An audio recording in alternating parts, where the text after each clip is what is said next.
FAKER is the undisputed GOAT of professional League of Legends. He won 3 of the first 4 world championships he could qualify for, qualified for 8 of 11 since then, always makes it out of groups with the top seed, and never finishes below the semi-finals in the world's knockout stage. He's won the Korean domestic title 10 times, as well as 2 mid-season invitational trophies. FAKER breaks all the esports rules. He spent a decade at the top in an industry where most professional careers flame out after a few years. His legacy is incredible. No single video is going to be able to capture all the aspects of his game that have kept him in contention for the top spot for so long, which is good because that's not what this video is about. First blood. His bot side was the strong side of his map. Watch his body language of his champion. This is the box of attention. This is the black hole that everyone's focused. Then watch him step back and around this minion.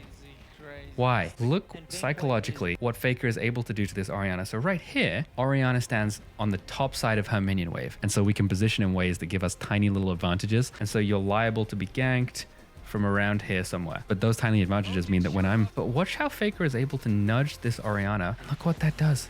Orianna can't help but now position bot side of her minion wave right here. Like, at this point, it's actually completely for KOO. Every goddamn guy in every elo is going to tell you to do that. And guess what's happening right now? Did you look? FAKER shoves the wave and gets a free base off it. In this, if you're this guy, do you live? Needly had control of the bot side jungle because he himself was positioning on the bot side of this wave. There are a lot of European games, NA games, even other Korean games, which makes this gank from Needly extra hard, where they say, I'm going to make a first blood happen. And then they just int their face off. 9, 10, 11, 12. This is not an accident. Do you see the defensive line he's got in front of him? While Victor was roaming bot, FAKER's got a 12 minion wave crashing into his tower. He's got a goddamn zillion supporting him, so in case he does die, he can get resurrected. Now, if you're FAKER and you see this, what do? It's SKT reading the map and putting like, why did FAKER path to stand here? 1 or 2 wards down, and then because the wards don't see anyone, they know he must be somewhere else. QW ult, dead support, right? Except you're not an idiot. We've invested 150 gold to make this gag happen. He's already warded. There is no ward for him to put down. There's no vision. He has no vision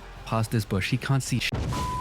This video is my attempt to show how FAKER was able to secure early game leads in each of his World Championship winning runs. Why? Because League is a game of building incremental advantage over your opponent. And most of the time, especially in the older era of League, whoever comes out of the early game with a small lead is going to win the game. And you can see that the Korean server has always understood this. Their online matchmaking norm is to surrender at 10 minutes if the other team has a reasonable lead. If you look at the average game time in Korea, compared to all the other regions, the average game length is roughly 2 minutes shorter on every single elo. Due to the open mid frequencies, champions that dominate the early game are extremely popular in Korea. If you can take a champion that has a dominant early game and win lane, you can effectively break the spirits of the enemy team and create an open situation early on. If most of your games are going to be decided in the first few minutes, then your laning has to be the best of the best.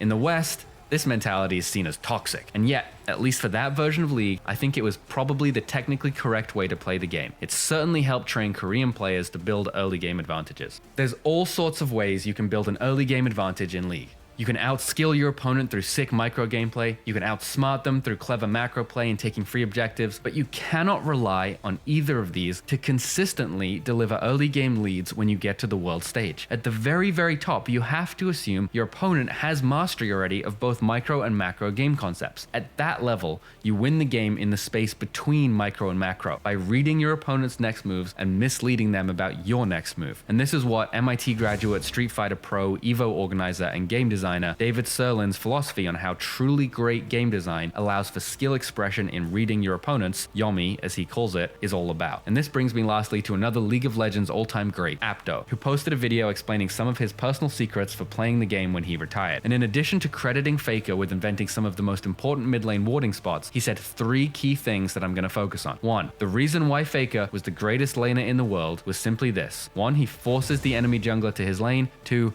he never dies to the enemy jungler. Okay, that's his first point. His second point, attention theory. A human has a limited amount of attention that they can actively choose to focus on different aspects of the game. Conservation of attention. Apto is talking about a solo queue environment here. Think about how crazy voice comms can get in pro games and what that does to attention management of the players.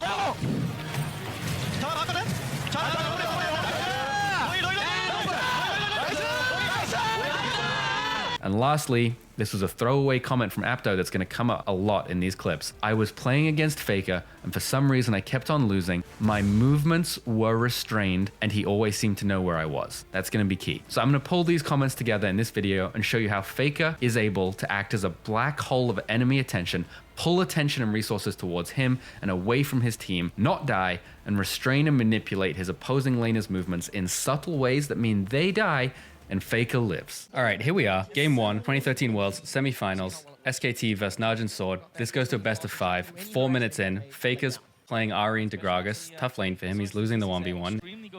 Elise is coming mid for a gank off her first base. Look at the minimap. Look at the minimap. Please be looking at the minimap. This is 4:35, call it? 4:36.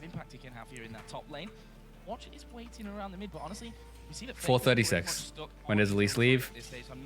Leave kind of mid area, right? It's called that. Okay, 4:50. 4:36 to 4:50. It's 15 seconds. Let's fast forward. Okay, 5:48. Elise gets a Raptor camp. Faker just wards. Ignore this fight. Yeah, this is a cool fight. Look at mid lane. What is this? 5:55.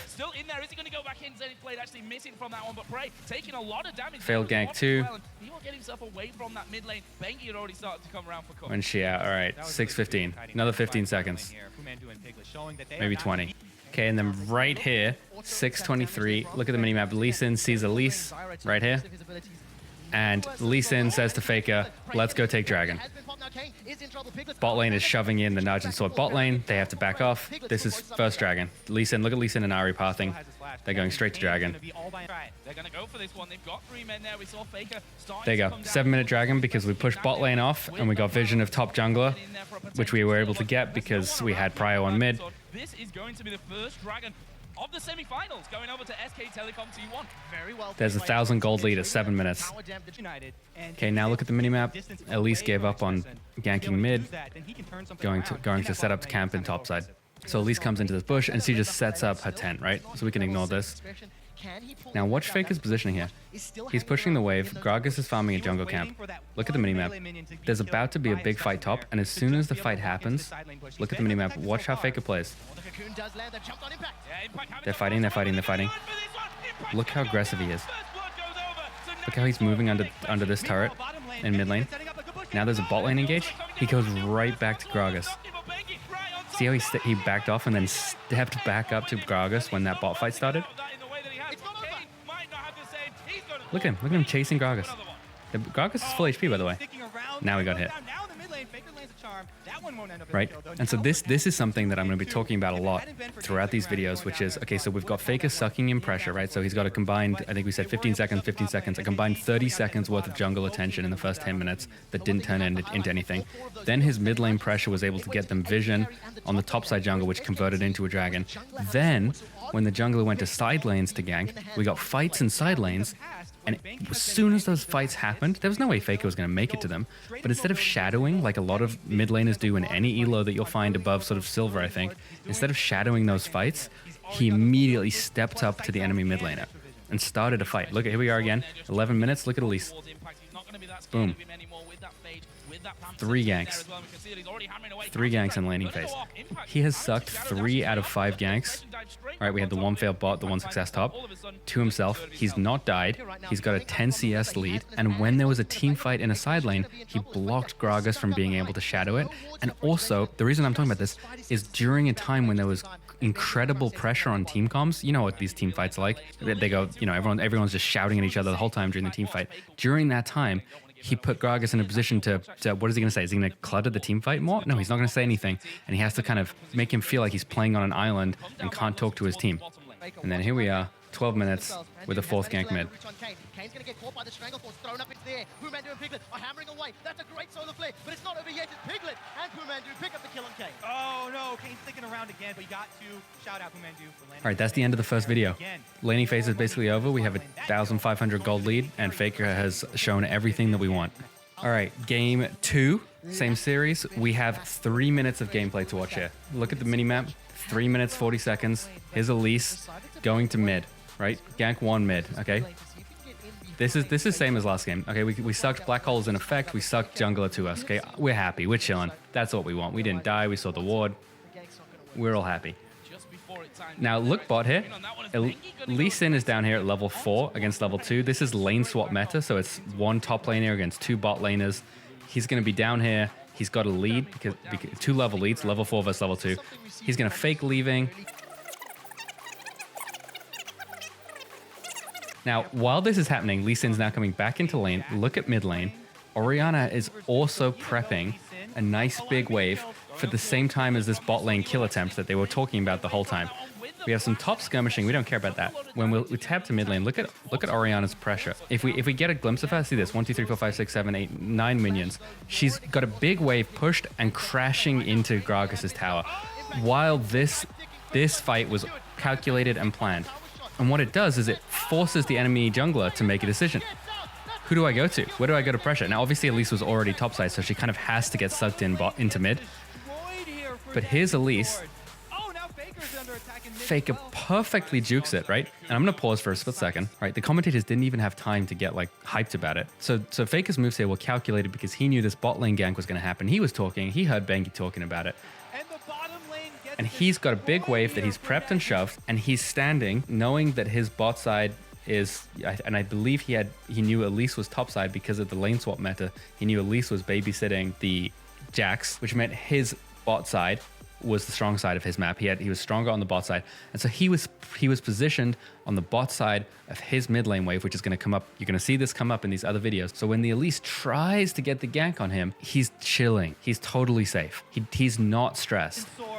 Oh, now Faker's under attack in mid as well. Didn't have to blow a summon or spell for it. All right, 5-11. That's like a minute and a half of gameplay. We've got 1 minute and a half left to go. So he sucked 2 jungle ganks to us in 2 minutes, and we took a lot of attention away from their mid and their jungler when there was action happening elsewhere on the map. Now here we are, 5:40, gonna have a real fight in mid lane. Faker knows Lee Sin just came back from base. If you missed it, let me show you. Let me show you when Faker timed this fight. Watch his body language of his champion right here. This is clearly aggressive. Right when Lee Sin hits his first tower, he's like, not quite ready yet. Now Lee Sin's at the second tower. And we've decided to fight. We've pulled the trigger. Look at Lee Sin's pathing. If there was a third mid gank, Lee Sin would be ready to protect. It's so small, but it's so nice. Now you think Nagne got away with this, right? No, this is Faker we're talking about. His name is Faker, which, okay, this is a meme. I know I sound like I'm memeing here. He's telling you what he's doing. It's a fake out, right? This is the box of attention. This is the black hole that everyone's focused on. This is the big TV screen. This is where everyone in the game is looking because Faker is Faker and everyone already knows about him going into this game. Watch his Orianna body language. And I'm going to put it on slow-mo. You're only going to notice this if you play the game at a sufficiently high level, right? If you probably haven't got above silver, maybe you won't notice what he's doing here. And what I'm trying to say here is earlier when he was stepping up to Gragas, he was fully signaling intent to kill. Like you could look at his body language with that champion and know that he was going past the minion wave. He was trying to hurt you. Now, look how many extra movements there are. Yes, he moves out of the wave to dodge that. Then watch him step back and around this minion. Why? This is why. He's signaling the whole time he's doing this that he's completely passive. He's not stepping up. Look at, like, he has all these minions here to block Gragas abilities. Like he could stand anywhere. He could stand here. He could stand here. Because he's bullied the Gragas and his Lee Sin is topside, he could even stand like right here. But if you know how League macro works and League micro works and the space between macro and micro, it's not just about you versus Gragas. It's about where you stand in the lane tells other people in the same game where your teammates are who are hidden in Fog of War. And so if Faker chose to stand anywhere on top side, which is naturally, intuitively how you would position if you were going to be aggressive, he would be communicating to the other team that he felt safe in these positions, which are aggressive and stepped up, and in doing so, suggesting to the other team that there was a Lee Sin somewhere around here, which is a dangerous space to be. And you can say, okay, well, what if he stood down here on the bot side, but was still aggressive, right? Well, look, he has no vision. Look at the minimap. He could die to Elise. Now, Elise is topside, yes, but they have no vision of that. And so he has to stand somewhere. Where does he stand? And what he does is he chooses to do none of that. And what he chooses to do is instead completely signal passivity, non-intent. Look at me, focus on me, I'm Faker. And in doing so, sorry for the slow-mo commentators, in doing so, Nagne chooses to base right here. And in choosing to base here, this is a fine spot to base. This is great. It's great because this whole wall puts you in fog of war from anyone standing here, which is where Faker would be standing. By choosing to base here, Nagne is saying, hey, I'm thinking about Faker. I'm looking at Faker. I'm worried Faker will try and push up and look for me with a QW combo. So I'm going to base right here because I'm looking at him. And even while standing here, his camera is probably on Faker. And so what happens is he gets sucked into the black hole. And he gets absolutely wrecked by Bengi. And Bengi did not just appear there. Bengi's pathing was towards this gank from like 20 seconds ago. And that whole time, Faker was completely misdirecting everyone who was looking at him. And I'm just going to show it one more time to highlight what I'm talking about. I'm going to run it out. Nagne comes back, steps back up, and when Nagne stacks up, Faker is positioning right in the middle of the lane. Right? He was standing in this line, this horizontal line. Look at Lee Sin. Lee Sin's already going around for the kill. Lee Sin's talking to Faker. And Faker does that nice passive little move back, and he positions farther back as Lee Sin steps around. And like this might seem like I'm like full conspiracy Conrad here. The LS aficionados who understand that like incredibly tiny micro movements actually enable an additional level of macro or sort of strategy gameplay will maybe be on my side. Maybe they'll get it. Everyone else is going to be like, you're off your rocker. But what he's doing here is misdirection. Maybe he realizes it. Maybe it's intentional. Maybe it's intuitive. But you're looking at the way this Orianna is playing versus the Orianna from this Orianna, this Orianna, this Orianna. Where's Orianna's minions here? Like, this is an Orianna who wants to kill you. This is an Orianna who thinks you're basing. And this Orianna who thinks you're basing is positioning right here maximally to shove the wave. But this little passive movement, this is an Orianna who's completely fucking faking you. All right, hope you like that. Game 3, Faker's on Ahri, Nagne still on Gragas. Look at Faker's mana there. Faker here on the left. He's got no mana. This is part of one of his concepts that you'll see him doing in these early games. You'll see it again, where he uses all of his mana to try and fight the enemy laner, even if maybe it's a tough lane for him. So it looks like Gragas was basically bullying him. He uses all of his mana to trade even, get the minions, do an early base, buy items, come back to lane. But here's Gragas using that opportunity instead of going to base to gank top. And here he comes. Gets the passive, and then they make sure they get the kill. Impact does kill Expression bot, but they got 2 kills bot. Faker, that's his laner who did that. Look at him, he just walked back to lane, and he's bought 1 green ward. He's gonna push this wave into tower, and he knows there was 4 players showing topside, right? There was the Gragas, the enemy bot lane, and the enemy jungle. So he comes right into bot side after shoving that wave, and immediately wards up. Blue ward, jungle ward. It's 7:52. His whole team spawned. Look at his whole team's positioning on the minimap. Look where they're going. There's the charm on the enemy jungler. Q. Ult. Dead. Ignite to secure the kill. That is to get dragon. Nice little dodge. Look at the enemy. Look at his teammates. That is an 8-minute dragon. Pick created solely by himself. But it was communicated to the team. They knew it was coming. They were already moving in position. But it wasn't just his warding, to be clear, right? We say Faker's warding. The warding was enabled by him reading the game state, recognizing, yes, his team was behind. Yes, his laner had gone top on a roam that he hadn't been able to follow, but still being able to see from point A to point B, connect the dots, find a way to thread the needle through those dots and get his team an objective. And now here we are, 8-9 minutes into the game with a 1,000 gold lead. All right, and then here we are, I skip forward. We're at 11 minutes. 14,007.7 to 14.3. Big fight bot. As this fight bot happens, look at mid lane. Gragas moves from farming jungle creeps to go and shadow the fight, and Faker intercepts him. Faker didn't come down. Faker didn't try and shadow the fight. Faker moved right to Gragas to intercept him from going to it. As soon as the fight happens, Gragas goes over the wall with his ability and starts pathing bot side. Faker steps right to him ahead of his minion wave. No, you cannot go down there. No, you cannot go harass my team. That is what I'm talking about when I say we got the black hole of attention, but we also got consuming the enemy's attention and interrupting their ability to have communications with each other, putting them in positions where they have to make decisions by themselves without being able to talk to their teammates about it because their teammates are all yelling at each other. Okay, so I'm sitting here talking up this Faker guy, but it turns out actually that they're now down match point to go home. Bye-bye, back to Korea, sorry. 2-1 Narjan Shield. It's 3:20-ish in game 4. Watch is on the Lee Sin's on Bengi. Playing Lee Sin, you want to gank early. So here we are, watch mid lane. You're gonna see a cool fight bot, but watch the minimap. Faker's so far back in his lane, he's baiting that RE in, saying, come play with me, come play with me. Boom. Perfect, complete pincer. There's the RE flash. And you can watch what's happening on screen if you want, that's cool. But got a great Lee Sin gank mid. Now we're gonna tab ahead. See, by the way, here we are with Elise.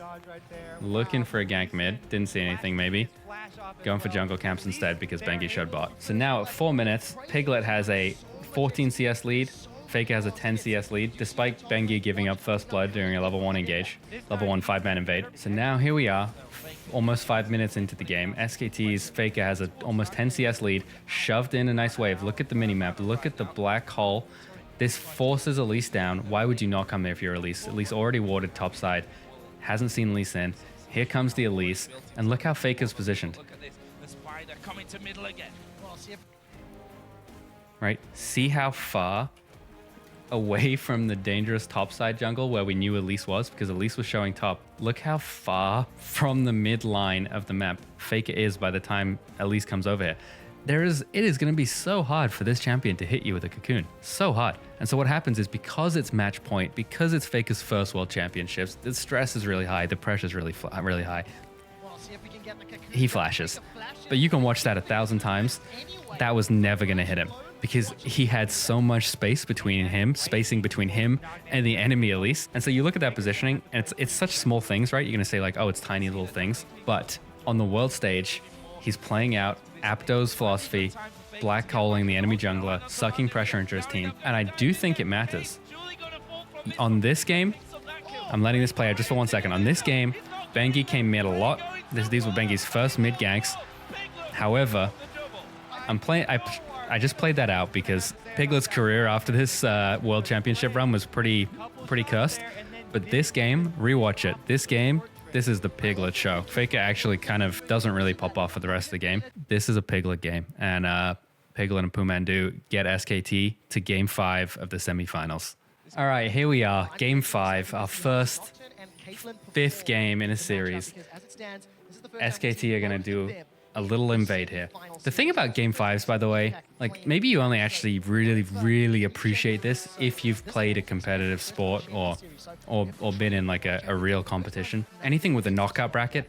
When you get to this game 5, the pressure is so intense. Like oftentimes you'll literally feel it like palpably in your body, like inhibiting your movements, your clicking, your micro gameplay. Everything will just feel a little stuttery and jarring. The awareness of that in your own body tends to inhibit risk taking and make players play much more cautiously because they don't trust their own mechanics to deliver. So what that means is that often in these game 5s that we're going to see in this video, the time to first blood is way higher than normal, which is, you know, it's cool, it's fine. It makes the macro decisions a little more impactful sometimes. And speaking of macro decisions, okay, so here we are, blue buff invade. Now, if you noticed, he's got a fucking Nocturne jungle on the other team. And Bengi smites his blue buff away. I don't know if you've ever tried to play Nocturne jungle in season 3, but not having a blue buff, ouch. So he's completely screwed here. And you're gonna see, by the way, like as we go through this game, you're gonna see the Nocturne just have no impact on the early game, which plays into Faker's favor, right? Because if we're playing with a team, and obviously we have a Lee Sin, so we have early game jungle prio. They have a jungler who can't do anything now that we took his blue buff. He's going to do these camps so slowly. So what I'm going to do is put it on 2x speed and watch the minimap, watch the way we play out this game, and I'm going to tab forward a little bit too using the arrow keys 5 seconds at a time. Watch how little impact Nocturne has. And so here's Faker with a 8 CS lead at 3 minutes into the game on this Ahri. Shen knows, by the way. Shen knows. Shen can tell. So he roams down to try and get him. But Lee Sin was already here. Lee Sin's early game is fine. And look what Faker does with that. He's aggressive immediately, stepping up, pushing that Ahri under tower. 10 CS lead at 4 minutes. Game 5. Bullying Ahri. And when I say bullying, I mean they're both full HP. Like, Ahri respects the pressure, but the pressure is just giving Faker a gold lead in a series where people aren't going to make these big plays. So here we get a fight bot, and watch how quick everyone is to back out when it goes south. See Bengi shadowing mid, right? Bengi knows Faker's the win condition this game. He's going to shadow him, make sure he gets ahead. By the way, Faker's level 5, Nocturne's level 3. We get an Ahri base for mana. Faker shoves the wave one more time, then bases. Nocturne just sits mid, doing nothing. Like, maybe just like, oh, maybe I'll soak some CS. Finally, I'll get some farm. On this base, Faker has 43 CS. Ahri has 24 at 6 minutes. So now here we are, 6 minutes. Ahri's in lane, farms out one wave. Faker's just getting back to lane to catch it, and Ahri roams and steps on this ward. They ping it. Bengi immediately paths topside to shadow the gank. But look at Faker. He does not give a shit. He has told Impact and Bengi, go figure it out yourselves and don't die.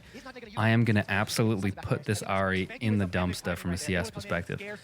We're at 7 minutes. Faker has double Ahri CS, 30 to 60. That's going to be the win condition for this game. In a game where everyone plays safe, farm yourself a huge gold lead. Here we are, 9 minutes. Faker has 80 CS. Ahri still has 60. 20 CS lead is maintained. Ahri pushes wave while Faker based and goes for a roam top. This is going to kill Impact. Look at SKT's bot lane. Look at that. Yeah, great. You got the kill. We got the dragon. Season 3 dragon gives a lot of gold. Watch the gold here. 11.5 to SKT. And 12.5. There you go. Now they're in the lead. 11 minutes, 110 CS to 78. This is not like an accidental strategy of like, oh, just play safe and get ahead. No, Fake is taking every Raptors, every Wolves. Lee Sin, you go gank. You go to help everyone else. I am going to farm all the gold we need. 170 CS at 15 minutes. Okay, so now here we are, finally, 15:45. Laning phase is ending because we get a nice fight bot. That hectic fight turns into our very first little Nocturne ult at 16 minutes. And when this happens, we pull the trigger mid. Bengi, our Bengi Faker duo Q, comes in and pushes this tower hard. It's so close to dying. And we get counter from Shen because top was clean, so he's free to ult down here to this Ahri. And now we have a Faker Bengi duo Q 2 versus 3. One dodge, ignite, kill, shockwave, clean kill, steps back in to make sure Bengi gets it. Laning phase is finally over here with this tower going down. This is kind of the end of this game. This is how SKT, if you look at the score right now, they're down 3 kills to 0, down about 200 gold. Laning phase is over, but this is how they win the game. We don't die, we don't give up kills. Yes, Faker comes back in here and dies. Maybe he didn't have to step into Thresh auto range there. That was probably a misplay. He could have maybe stepped around here and thrown the ball over the wall. But when we end this, we were 0-3. Now we're 3-4 in kills. We're now even on gold. And Faker, look at that gold. Look at that CS lead. 182 CS at 16 minutes. Look at his lead over everyone else in the game. He's got a 60 CS lead on the 80 carries. 270 CS. Look what his shockwave does this team fight. Impact going in from this one. True Shot Barrage comes across the side as well as the kick goes to the team.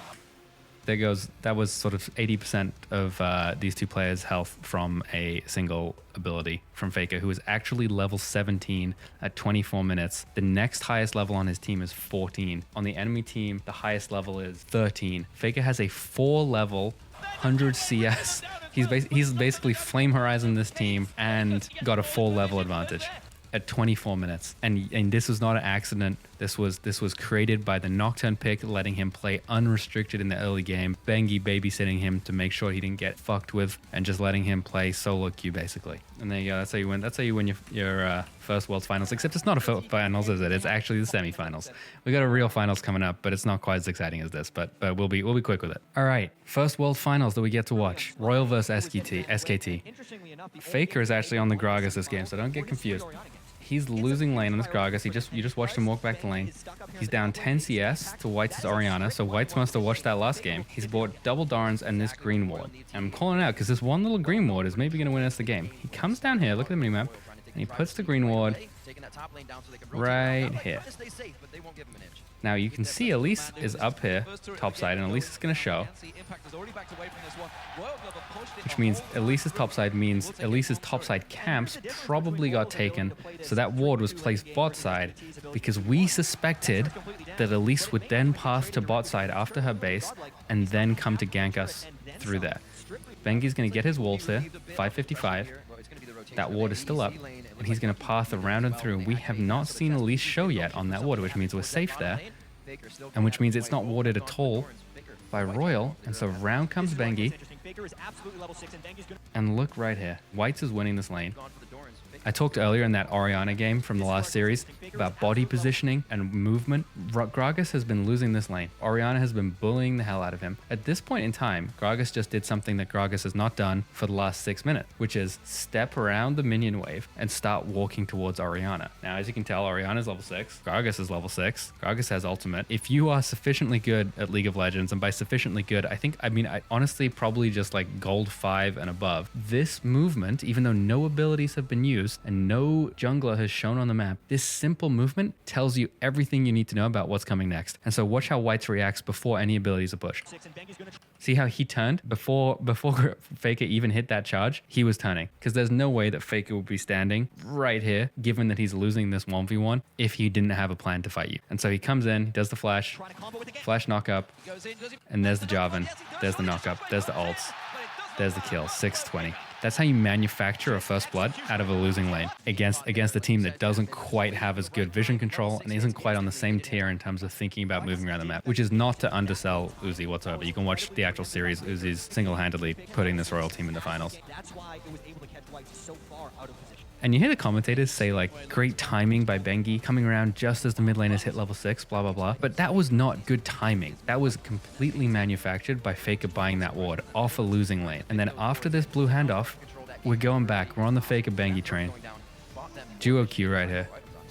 We're coming back. Jarvan is coming back for this gank. Look at the minimap. And you see Orianna right there? You see that pathing from Orianna? You see how safe she's being, right? She sees the blue buff. She knows Jarvan's there. Everything says to this Orianna, hey, there might be a gank coming up, right? If the enemy mid laner walks back with a blue buff, you know the enemy jungler is presumably at least proximal to mid lane. And yet, despite that, look psychologically what Faker is able to do to this Orianna. So right here, Orianna stands on the top side of her minion wave, which is, as you would expect, the right thing to do. I think actually probably this is only like maybe platinum elo and above. I don't think gold elo players really even notice this kind of stuff. If the blue guy comes back with a blue buff, that means the enemy jungle is somewhere over here on the bot side of the map. And so you're liable to be ganked from around here somewhere. And so Orianna naturally goes and stands topside. This is intuitive, I think, for anyone who's like probably platinum or above. But watch how Faker is able to nudge this Orianna. Look at the minimap a little bit because you can't quite see the Gragas. Look where Gragas goes. He doesn't have wards. He knows there's nothing over there. But look how he goes to stand in that topside bush. And look what that does. Orianna can't help but now position on bot side of her minion wave, on the bot side of her lane, because Faker is standing in this bush. And look, like you see it and you're like, why the fuck would he be standing there? And you've played 12 million games of solo queue and your brain just intuitively wraps around. You want to put the minions between you and Gragas in case he has, in case he wants to kind of flash knock up again. It's just instinctive. Even against mid laners who don't have abilities that will be blocked by minions, people will stand on the other side of the minion wave. And then the other thing, right, the next layer to it is that wherever a mid laner stands in the mid lane is usually signaling to you where he feels psychologically safe. And Faker standing up here, right, look at him. There's no wards here. He has no wards. He doesn't know anything. He has no vision whatsoever. But him standing there, for some reason, it says to Whites, hey, I don't know why, but he feels safe over there. And so not only am I going to stand on the other side of the minions to where Faker is to potentially put a blocker between me and him, but also if he feels safe over there, maybe his jungler's over there. And so I'm going to rotate away from him. And all of this means right as Jarvan is level 6, notice Jarvan wasn't 6 before, now he's 6, Faker is able to convince Orianna to path into a Jarvan ult, a Jarvan flash ult. Look at that. And then Faker just kind of walks out. That was Faker's first hit. Watch Faker just waddle down here. Look at him, look at him, look at him, look at him, look at him. That's his first ability. And the whole time you're watching this, why was he in this bush, right? Why the fuck was he in that bush? There is no reason for him to be there other than psychologically nudging whites to stand in a better position for the Jarvan gank. He got faked out. All right, game 2, 2013 Worlds Finals. Faker got Zed, which, you know, it's what everyone wanted to see. Here we are, 3 minutes into the game. He's bullying the crap out of this Kassadin, which is a horrible matchup for Kassadin. You can watch on the minimap here. Bengi, he's coordinating with Faker. He's gonna come and ruin this Kassadin's day. This is Faker style points right here. This is I think it's a bad matchup for Kassadin. He's under his tower. He gets hit by every skill shot. He gets ignited. Faker moonwalks out. GG. All right, 1-0. Faker gets Zed. World's final. I think Royal honestly let this Zed through just because they wanted to let Faker play it. I mean, I honestly think that. He's got a 10 CS lead. He's got a kill. I'm going to skip ahead because I want to show 2 other things in this game. So here we are, 7:30 now. Faker's got a 30 CS lead. He's still bullying this Kassadin. And here he's going to live what is a 3-man gank without blowing anything. He even held his W for that whole gank. And what I want to show you is something so many mid laners get wrong, even at the highest level. And this is the exact opposite of what we were talking about the last game. Here, look at the minimap. We have a Jarvan coming around, but he's not quite there yet. We have a Rungball in the bush saying, let's do this. And Kassadin blows his R to start the engage.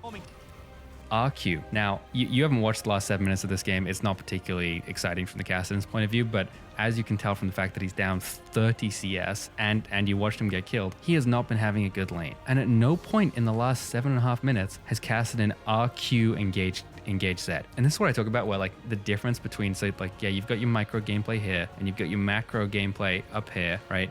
And the macro gameplay kind of defines the boundaries of that the micro gameplay happens within. But you're playing the game against an opponent and you are constantly reading each other. And you read their micro gameplay and you read their macro gameplay and then you play off it. When Kassadin does a RQ engage, it tells Faker, I mean, look how many mid lane. Faker has ult, he has ignite. This Kassadin dies in what, like 3-6 seconds? He has Doran's ring. This is a Doran's ring Kassadin against the Zed with 60 CS and a couple items. Ult, ignite, WQ, Q, E, dead Kassadin. But then look at the minimap. Then maybe dead Zed. And so instead, look how quickly Faker transitions to getting the hell out of here. That's it. That was literally the time. He's now out. And he doesn't stop. And I talk about like split second intuitive decision making. Like he knew right here that he needed to get out. Like, do you know that quickly? Maybe you think this Kassadin misplayed because, you know, you've got a nice lead on him? No, he knew intuitively. He was told who was going to show. He was told this Jarvan was here and that this Rumble was here simply from the way that Kassadin moved his character and also the ability selection of Kassadin in the context of the game and in the context of what had just been happening for the last 7 minutes. And now at 8:55, we got the last little play from this game that I want to highlight. We have a cool fight going on top. Look at this fight. We got 3 people top having a nice fight. And look at bot lane. Bengi, Sona, Uzi. We're about to have big action bot, which means think about what the pro game comms sound like. We're about to have a really, really hectic communications go on. And, you know, Kassadin actually did go bot lane and he did teleport there and he did get a kill. So you know what we don't want to have happen? We don't want Kassadin to start roaming and getting turned on after he's now been put 30 CS down in mid lane. And so what happens is while this is happening, as soon as these guys start fighting, Faker goes aggressive on Kassadin. Kassadin R's there to get back to turret. And Faker, while this fight is happening, Bengi's started the fight. Faker is going to ult Kassadin. You see look at his abilities, right? Under tower. And we come back to mid lane and you say, okay, what was Faker doing? Was he trying to kill whites? He didn't use his ignite. It's not even clear that he hit him with that many abilities because of how far ahead he is.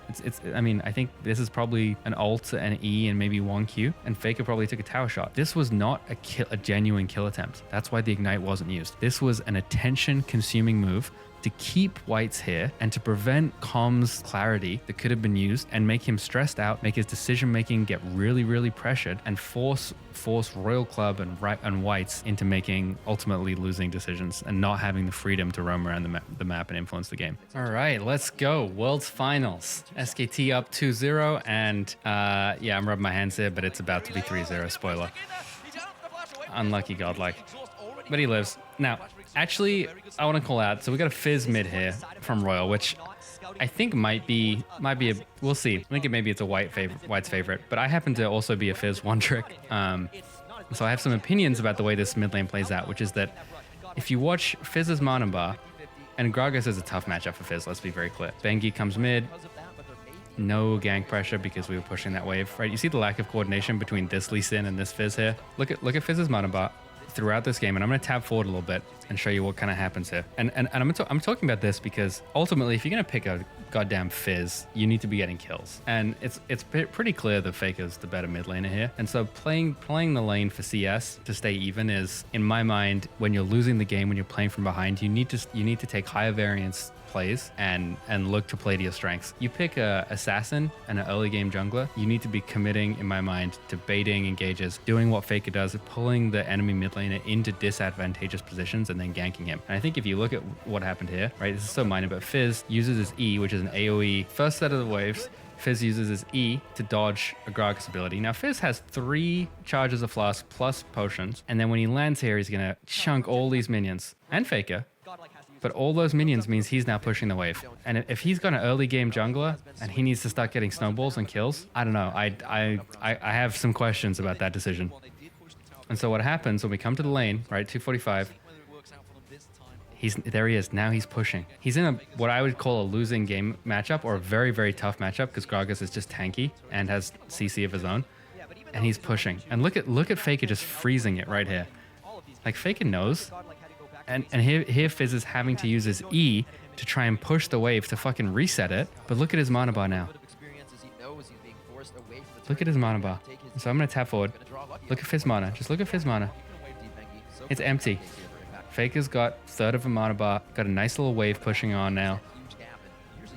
Fizz is out of Flask charge, and he has mana for basically 1 E. There you go. Now it's gone. And I'm calling this out because look at the minimap. Here's the Lee Sin. Is that a good gank opportunity mid? Yes. Can he do it? No. Why can't he do it? Because how is the Fizz going to contribute? And so look, this is what happens when you gank a Fizz with no mana. If Fizz has a full mana bar hit, or even just half a mana bar, this could be some summoners, maybe a dead Gragas.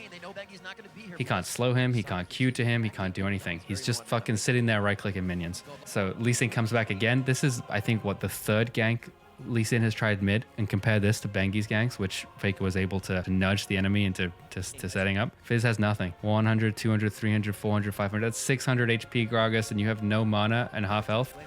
What are you doing? 2 actual ganks plus 1 shadow. Here we are, 10 minutes now.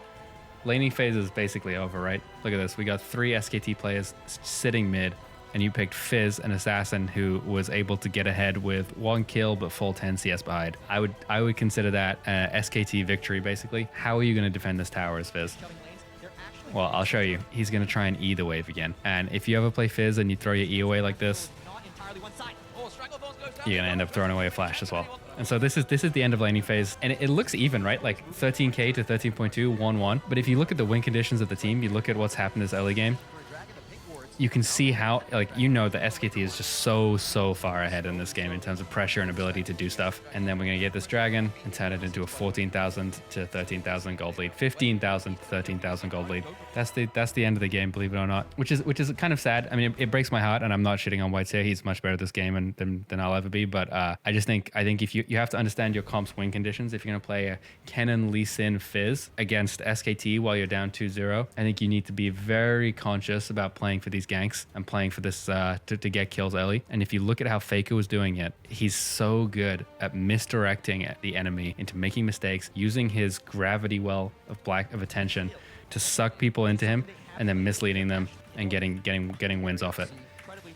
Other mid laners, I don't think they have it yet, at least not in 2013. But guess what? There's more world championships. So let's go to 2015.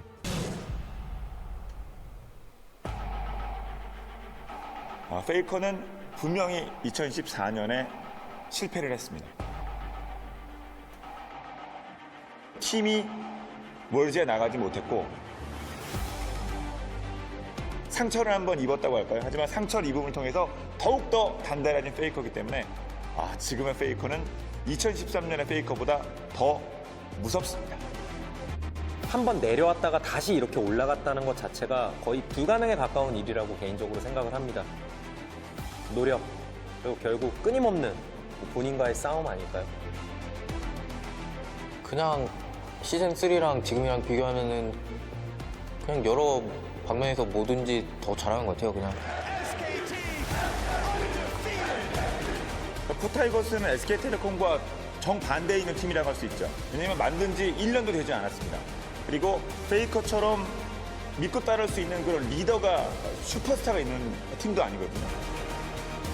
엄청난 이변까지는 아닌 것 같아요. 전 개인적으로 쿠타이거즈가 SK텔레콤 T1의 전승 우승을 저지하는 팀이 될 것 같고, 저희는 이길 수 있다고 믿고 있고 그거대로 연습해서 이겨볼 생각입니다. 뭐 쿠가 분명히 대회 때 잘해서 나온 거겠지만 저희는 다른 팀과 다르게 쉽게 무너지진 않을 겁니다. 이지훈 선수랑 페이커 선수한테 둘 다 져본 기억이 있어서 그 생각들이 많이 나는데 이번에는 네, 달라야죠. Part of the mystery of FAKER is that no one really knows why he continues to be as good as he was, how he can have such a deep champion pool. No one's been able to emulate it. 승리, 그것만 바라는 것 같아요. 다른 것들은 어떻게 보면 다 부수적인 것들이겠죠.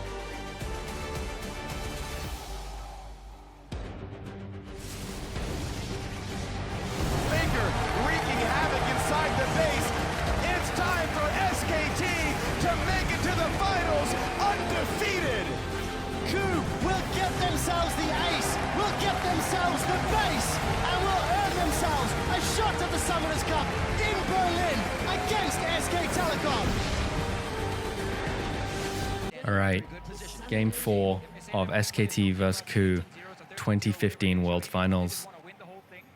SKT are on match point here. I haven't shown any of the other games because the way this world's meta worked at the time, basically everything was all these lane swaps. You can go watch the other games, they're pretty good, but like basically every single game there is a 3-man lane taking a tower at 3 minutes. It's all about macro play and stuff. I hope Monte Cristo will actually just do a video on like each world's meta. I think that'd be a really cool video series, especially because current League of Legends is not really very much like old League of Legends in terms of mid and late game metas and early game metas. Anyway, so the other games in this series are all a bunch of really, really early game tower trades. It's not very exciting, not very interesting, and FAKER does a great job, but it's not the stuff I'm trying to show in this video.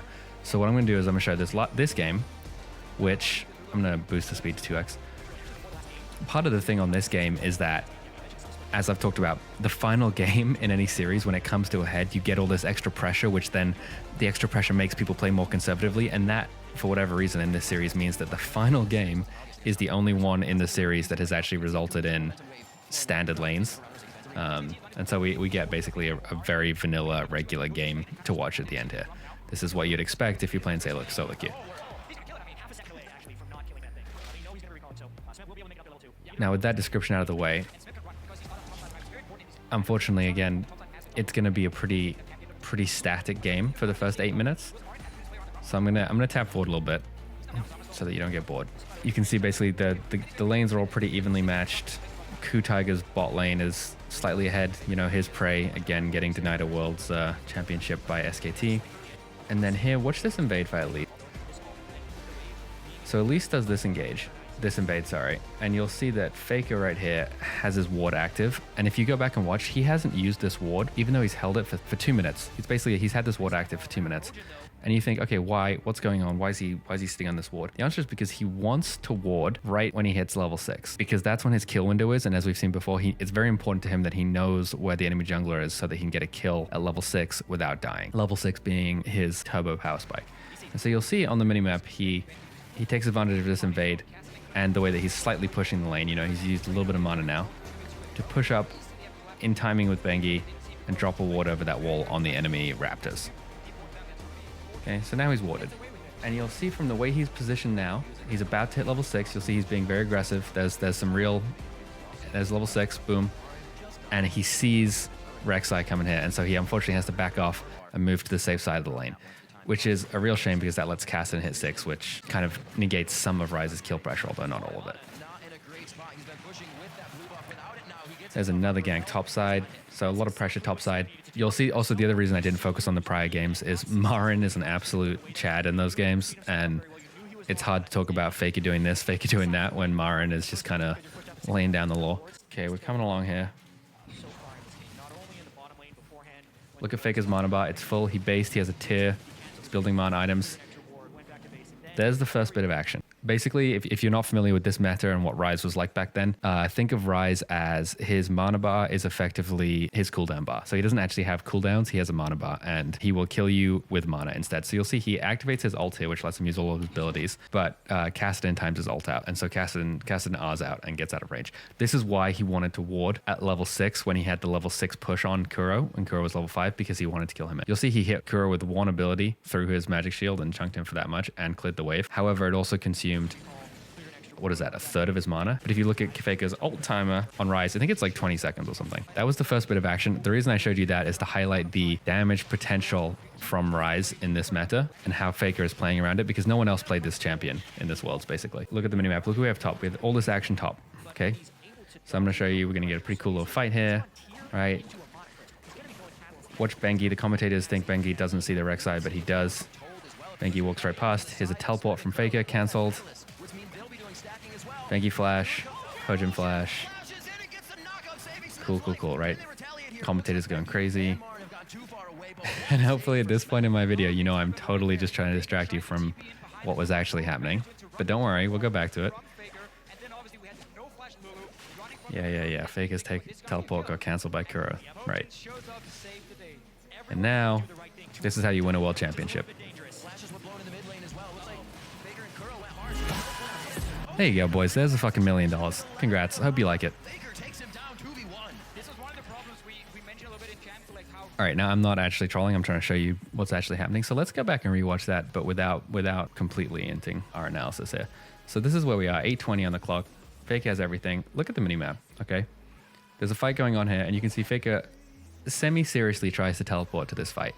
Now, Faker is in fact a professional player, and he is in fact rather good at this game, and he does in fact know how Kassadin works, and he does know that Kassadin's Q cancels teleport. And you might think, oh, if I were playing a pro game, I could forget that in the moment. However, this is Faker we're talking about. I've shown you how many games now. This is not even his first World Championship final. The guy knows what's going on, all right? This is not one of those like conservation of attention things. He just accidentally pressed teleport right in front of Kassadin. So with that in mind, you know, give this guy the benefit of the doubt. And with what I showed you earlier, where his mana bar and his ult timer, both of which you can see are up, are effectively his kill pressure. Watch how he plays this. Okay, here's the fight. He teleports to a random fucking minion. Well, it's a pretty good minion to teleport to. And if you watch, he moved slightly back into tower range. However, he didn't try and get out of line of sight of Kassadin. He didn't even move behind his own tower. Like, look where he's standing here. He's not an idiot. Kassadin's Q cancels Ryze's teleport. Kassadin's Q is on like a, what is it, 5-second cooldown or something? He can spam it. This is not a viable teleport. This is going to get cancelled.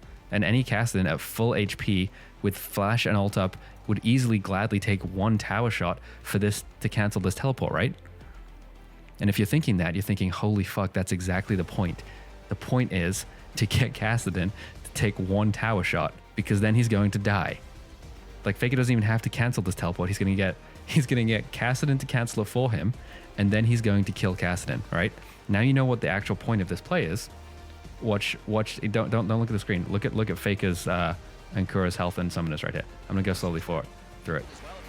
Okay, we're still teleporting. Cancelled. This global, 8:26, teleport cancelled. That means Kuro just queued him. Now watch what happens. There goes Faker's mana bar. Interesting. There goes Faker's ult timer. Interesting. There goes Faker's flash. Interesting. This timing window. I mean, Kassadin ulted out, right? So like, if you look at what happened, Kassadin comes in. All right, we don't get to see it because the commentators are trolling.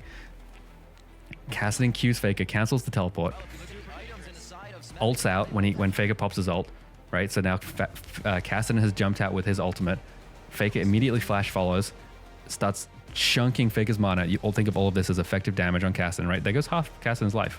This is 50% of his health done in how many seconds? 3, 4? Now Kassadin flashes. Faker chases, and you can see he almost catches him, but can't quite get him. And Kassadin ult comes back up, and he ults out again.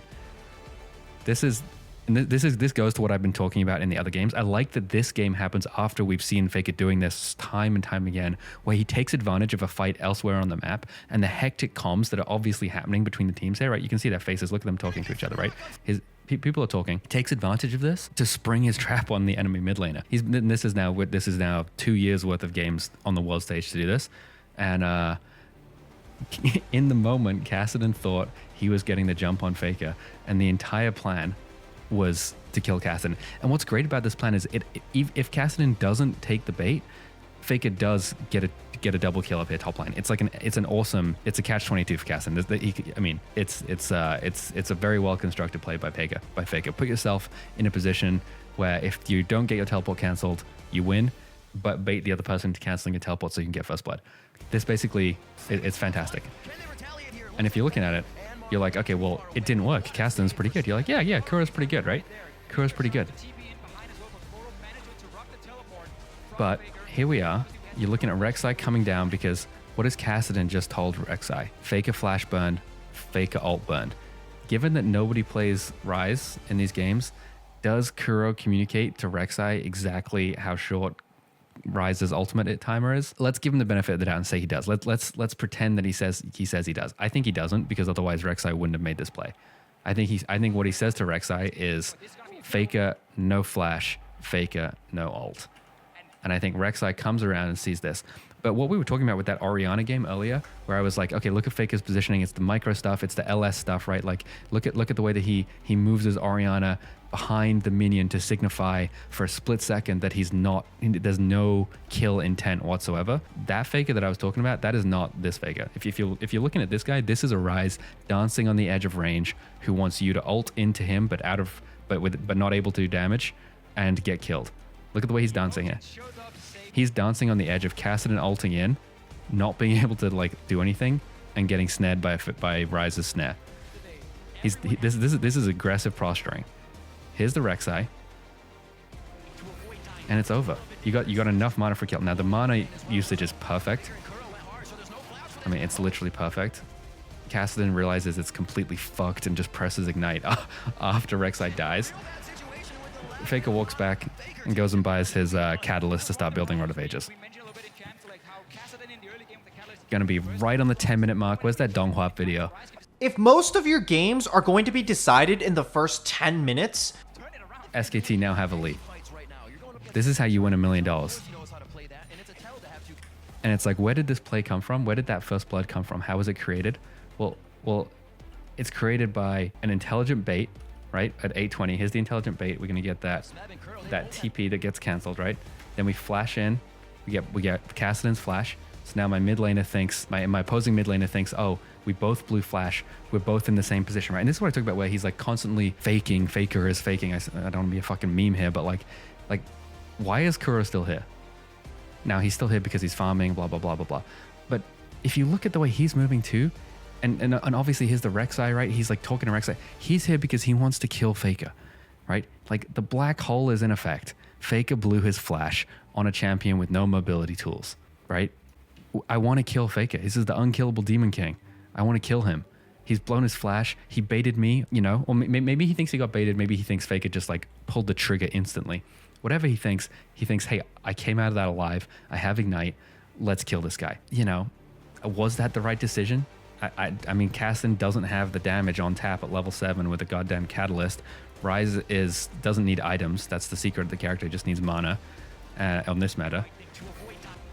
Like, there's the ult in that we were talking about, right? If you look at where Faker was standing before, this ult wouldn't have hit him. Again, just minimizing the damage that Kassadin could do to you.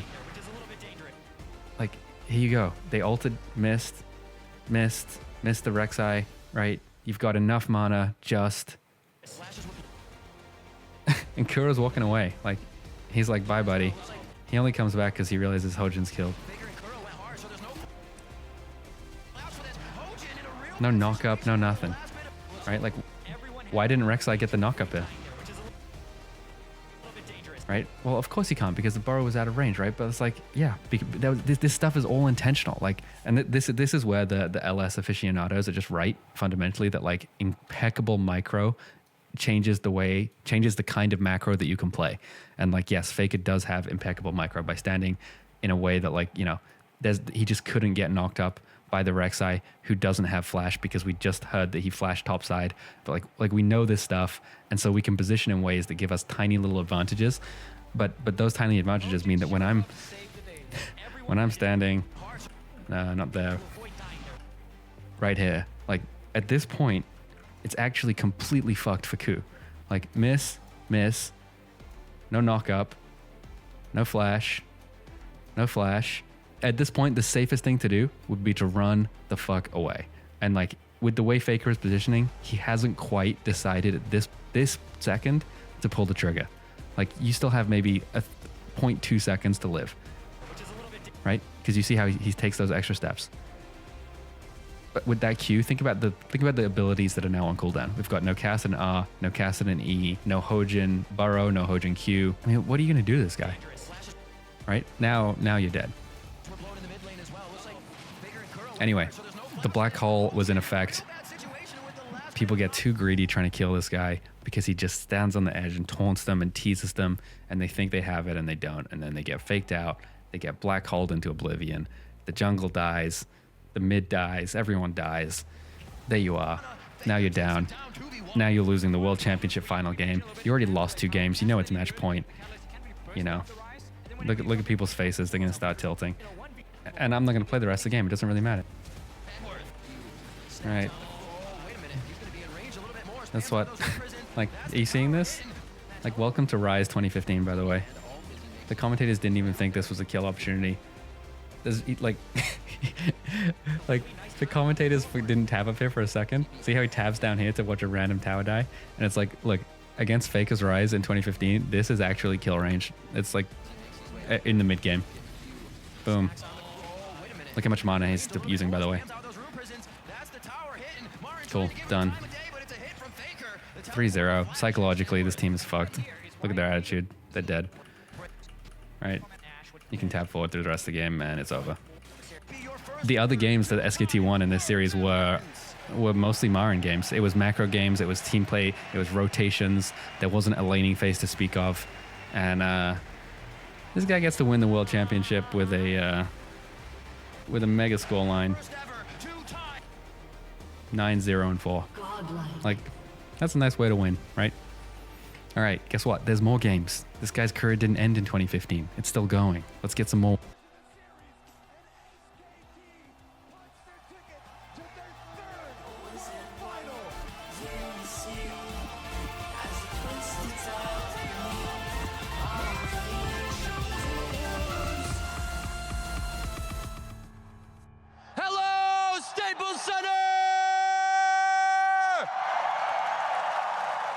Please join me in welcoming your finalists for the 2016 League of Legends World Championship!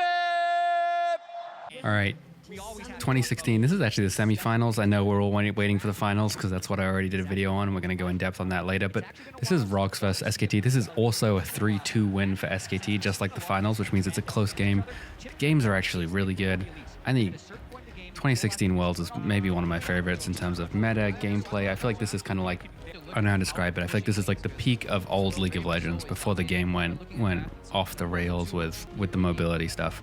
You've got standard lanes. The balancing that the Riot team has done by this point has kind of muted the lane swaps, so some people feel good about that, some people don't. I thought lane swaps are cool, but casual viewers just couldn't follow it. Anyway, this is a really interesting game because SKT's FAKER and SKT are going to play incredibly well and get a nice early game lead, doing all the things we've talked about, but it's not going to turn into a kill because this Rocks team is pretty good. Now, this Rocks team, you might note, looks exactly like the prior team we were just watching, except for a new jungler, basically. FAKER's pushing up, looking at the minimap here. You can see one of the stats that was called out by the commentators before the finals of this Worlds was that FAKER spent, during this World Tournament, he spent 30% of the game on the enemy side of the mid lane, of the laning phase, basically. So constantly pushing up right here. Which, as part of this World's meta, you'll see he basically uses this lane pusher pressure, which gets him this free ward right here at 240 to try and see the jungle. I think this ward, someone's gonna kill me. I think it was called the Dade ward or something like that, but early game ward there lets you play super aggressive, especially as you push the lane. Commentators are excited because Elise knew this was happening and so played around it. And so this is the first time Elise got seen and nearly got a cool kill bot. It was actually a good rotation. Or not rotation, but a good map movement. That is one thing about Peanut, though. He doesn't waste time looking for ganks. If it doesn't work out in the first 5 or 10 seconds, he bails immediately. Anyway, it's basically what's happening. The commentators are talking about it, but the Rox jungler tries a really cool play that was good. Bengi ignores that play and farms a big CS lead. And that's kind of going to be the theme of this early game, is that basically SKT has this. They're going to get a gold lead off CS, basically. But the way they get that is by not dying to these really well executed ganks. Like that was an incredibly good fucking gank from Rox, from Elise, in my mind. Just, there was a ward that saw it. But this is 4 minutes into the game, 24 CS, and if you look at mid lane right here, Faker has shoved what we've been talking about. When this top side was happening, Victor came here top side to try and support. Like, look at the minimap. Victor pulled away. Faker used that opportunity to shove the wave hard with his mana and then base at 4 minutes.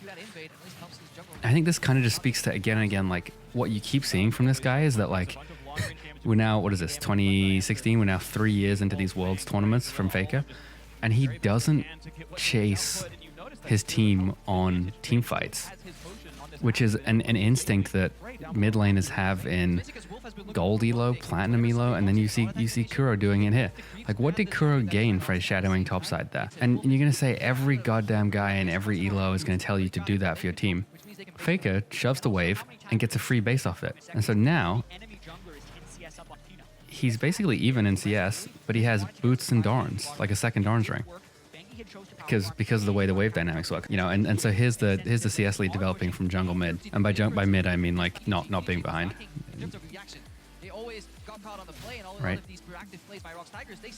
Like now Faker's even in CS, he's pushing late again, and of course he's pushing because he got a free base,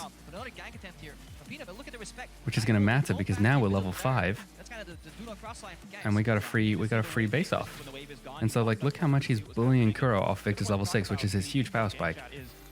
Pulls the enemy jungler to cover, right? There's the black hole in effect, which is really nice because it pulls Elise away from what could have been a really gnarly gank bot side. If you saw how low Wolf was just then, with very minimal ward coverage down here. There's level 6, Victor base. No kill still, 630, but almost 1,000 gold lead now. You can see Faker is not base, he's waiting for some items, but so now he's kind of behind on the power spike. He either had two choices, base and delay himself, or go for a quick gank. That's why they always respect it. Right now, Peanut looking for more pressure in the top lane, taking down a pink ward. Right now, it's a vision game. Oh, we missed it earlier, but Faker's second ward was close towards the river to cover that Elise gank, which is why he didn't die to it. So here's Victor on his power spike, right? Victor got his big power spike, and he's coming up, if you look at the minimap. Here's Victor for a 3v1.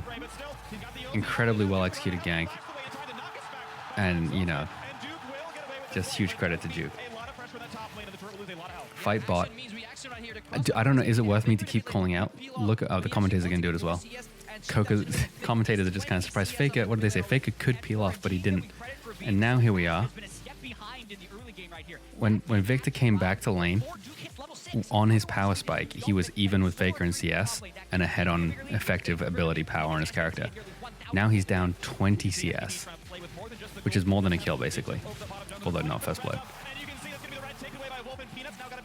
And guess what's happening right now? Did you look? Did you notice? Right? It's like as we watch Faker play through the years, he just gets crisper and crisper at this, and it's like more and more like the tempo is higher. Yes, this is at 1.25x speed, but like the tempo on his reactions is just faster and faster. So like here we are, we just had a sick gank top that Duke did an incredible job escaping. Think about the comms clutter that's about to happen. You can watch people talking on the comms stem on their face cams.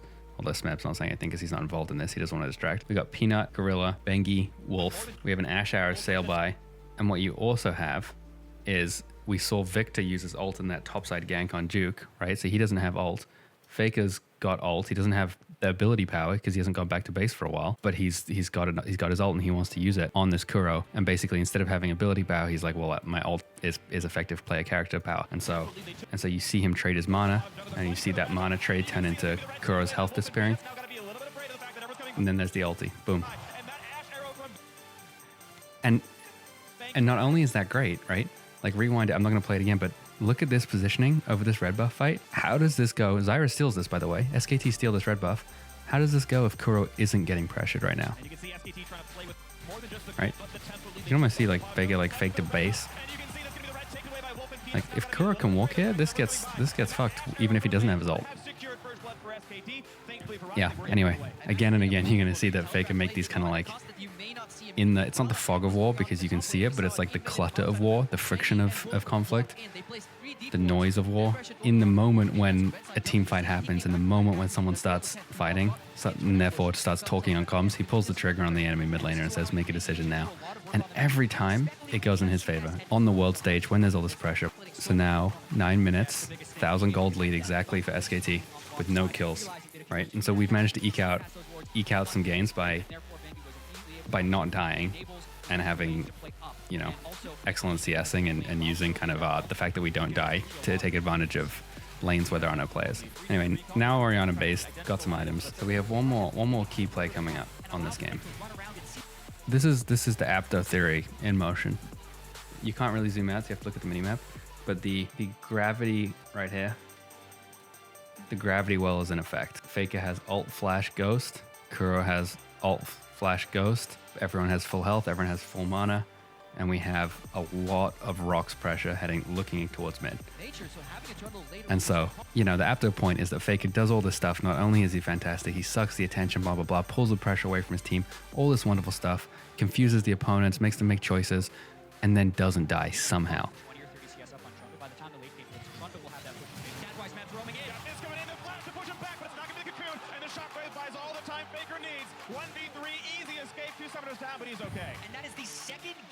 And like, yes, that blows all his summoners and ults and stuff, but like, in this, if you're this guy, do you live?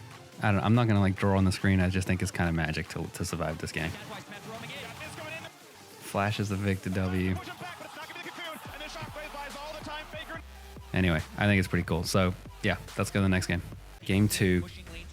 I'm starting here because I don't want to show too much of the game. It's one of the greatest games ever. Look at the minimap. Olaf's coming around here behind for a gank. Faker's full health. Kuro's about half. He's getting chunked. Boom. All right, there's your 5 minute 20 flash. Game 2. As you can see, the kill happened in his top lane. So Kuro just flashed. They're both level 5. Peanut's shadowing him, so Kuro feels kind of safe here in mid lane. And Faker wants to kill Kuro at 6, right? This is what I mean, that aggressive posturing. You can see like this clear intent to kill. Peanut's shadowing, so Kuro feels safe.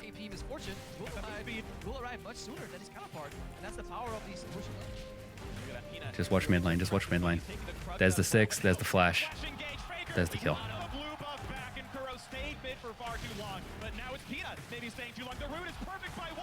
So I think a good example there of Kuro feeling like he was safe because he had his jungle, and then just getting a little too focused on Faker and not respecting like the clear intent to kill that was being signaled there. I'm just gonna let this play out because this is one of the hypest plays. However, the reason I'm playing it out, you can watch the screen to see a cool fight. Look at Faker, look at his pathing here. So he left that turret at 6:14.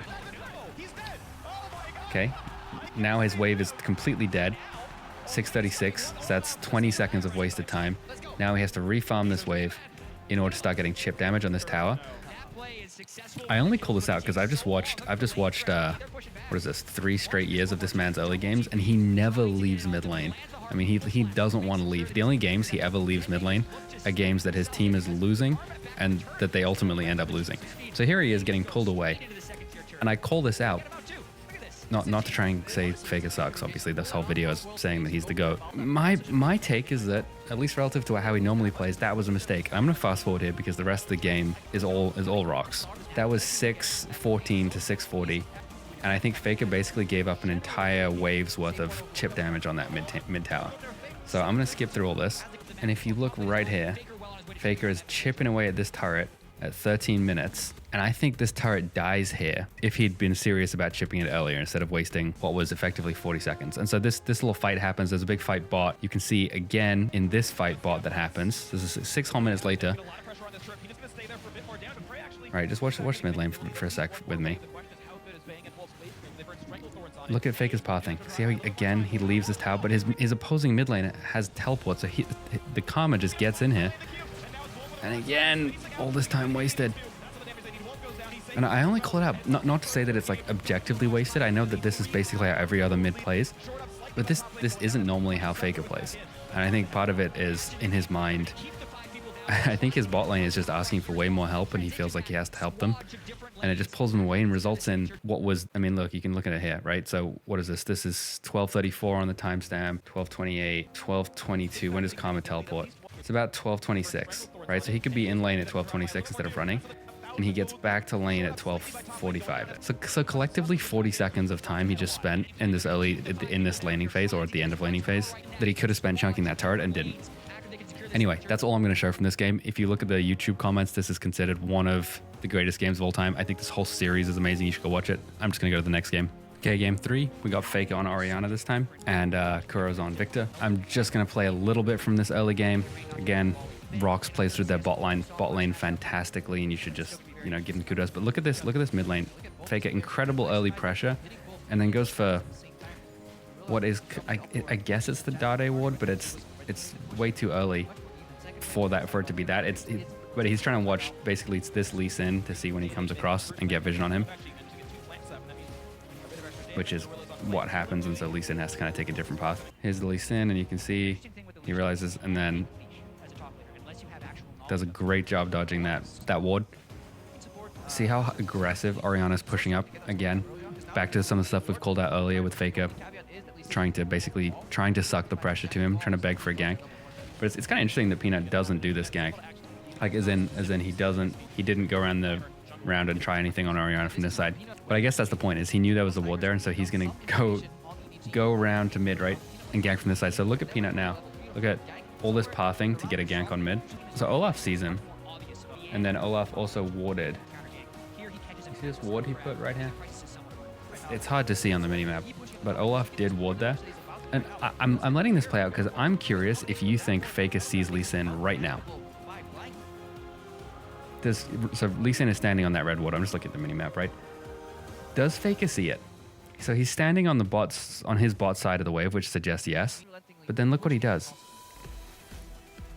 That move right there, where he went and stood right here, which is a really shitty place to stand, as you can see. That says to me that he didn't see the Lee Sin, which is incredible because FAKER is always looking at the map and always has high awareness.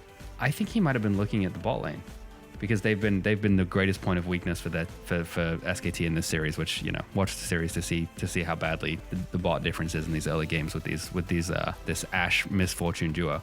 But I think he didn't see the Lee Sin, and that's to Abdo's point. Even FAKER has a limited amount of attention, and so what happens is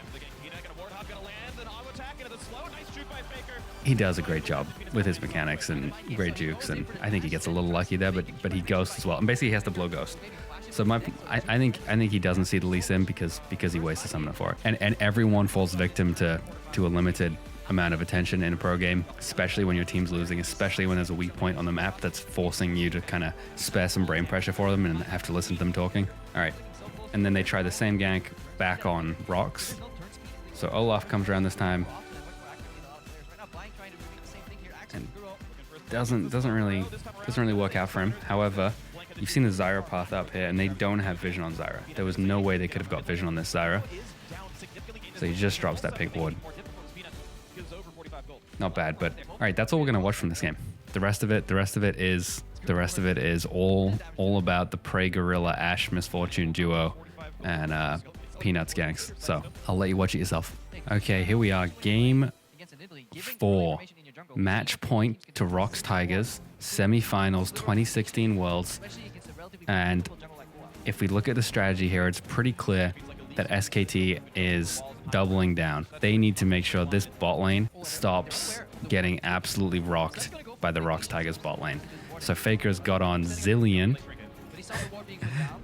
with teleport. I mean, this is a pretty clear signal that we're doubling down on. We're not going to half-ass it this time. We're not going to waste 40 seconds walking back and forward. With match point, Faker does this cheeky goddamn strategy off the start. You haven't seen this before. I think that level of deviation from the norms is pretty nice, especially when the stakes are this high. The other reason that that's a nice strategy is that Peanut has just been insane this series. Please watch the other games. He's incredible.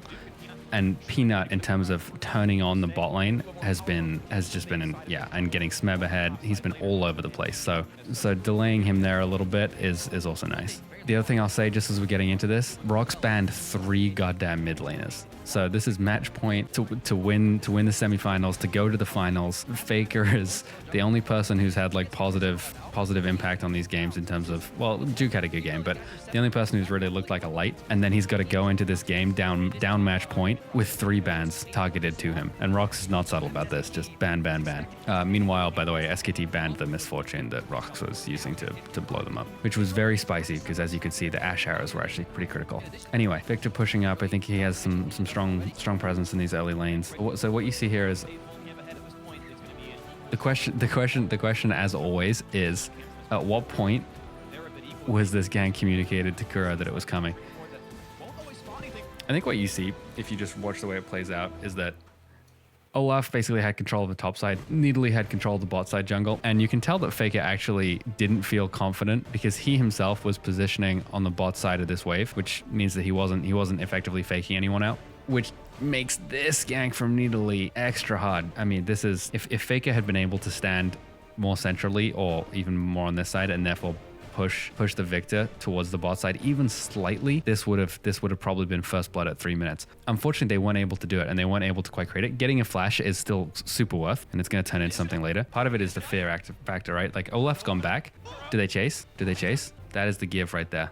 That turn is the give. It's, hey, we don't know if Olaf's there or not. We're not gonna risk losing the game over it. Anyway, Needly doesn't give up. Look at the minimap. Look at the Bengi pathing. Oh, you feel bad. You gotta feel bad for him there. But he got another flash. So, you know, as we've talked about, people are playing safe in this final with the stakes being so high. This game, it's a match point game. Get the early flashes. You can see Needly is just aggressive on these ganks, right? Like, Needly came around, ganked mid, path bot, ganked bot. Bengi's basically saying, hey, I'm gonna make a first blood happen, which is really hard, right? There are a lot of European games, NA games, even other Korean games where they say, I'm gonna make a first blood happen, and then they just fucking int their face off. But we have got 2 flashes here, so the question is, how do you make it happen? Like in game 4 of 2013 season 3 Worlds, where we got to game 4 and all the nice strategies SKT were running were great, but Bengi just said, hey, look, we're not gonna lose this thing, and just made sure that Faker got a lead. You see that same thing come back here a little bit. That positioning from Faker says, you are about to get killed. And you can see Olaf starts walking over here as well, like, hey, what's going on, buddy? And this is what makes the Needly, I think, so interesting, such an interesting pick here. It just enables this kill pressure with the Zillion stun to lock down someone with the spear.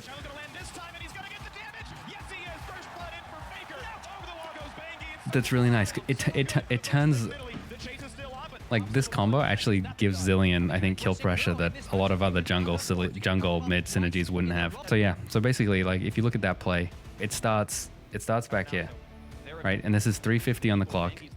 Needly coming around. Faker hasn't quite got it right, but I mean, this is how it's going to work out. We get the stun into the spear, and you can see it's like it's a tiny. It's not quite a combo, but I mean, it is really. It's the Needly Zillion combo. I walk into the enemy face, I stun them, you get a long-range Q. Then the Needly comes bot, gets flash right here. And this time, right, you can see Victor has been pulled bot side, right? Like, Victor hasn't based, he's half health. This is the thing that everyone mid laners do that I talk about, where, like, they just come and they shadow, right? Like the minimap. They just get pulled away and they shadow to every fight. And you can see Faker isn't doing that. He's saying, look, I'm trying to push this. Either I get turret chip or you come back and contest it. And he's going to come back and contest it. You can see the little on my way ping from Needly. And here's Victor back to contest it, and he's already effectively, you know, pot committed. And Faker's pushed this. He's pushed the wave. The Olaf is a good shadow. I mean, shout out Peanut. And then hit, Faker pre-speeds. 1, 2, done. Right? Done. And then Bengi does a great job getting away.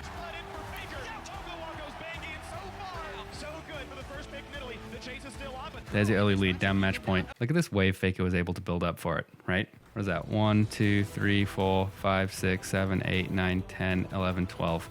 This is not an accident. While Victor was roaming bot, Faker's got a 12 minion wave crashing into his tower.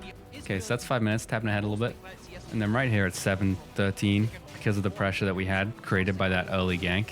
And then right here we get what I was talking about. So I've spent the last hour in this video being like, Faker doesn't leave mid lane. Faker challenges the enemy mid laner. Faker doesn't leave, right? But here he is with a bot lane that has been shitting the bed for the last 2 games and getting their shit absolutely pushed in by level 6 Ashe arrows. Every Ashe arrow that's come out at level 6 and like level 7 and 8 from Prey has secured kills and won them the game. And then, you know, here we see a change of pace. Faker actually queues up the TP. He has his ultimate. He has a teleport. Here's the thing. He's not going to let his bot lane get killed again for match point.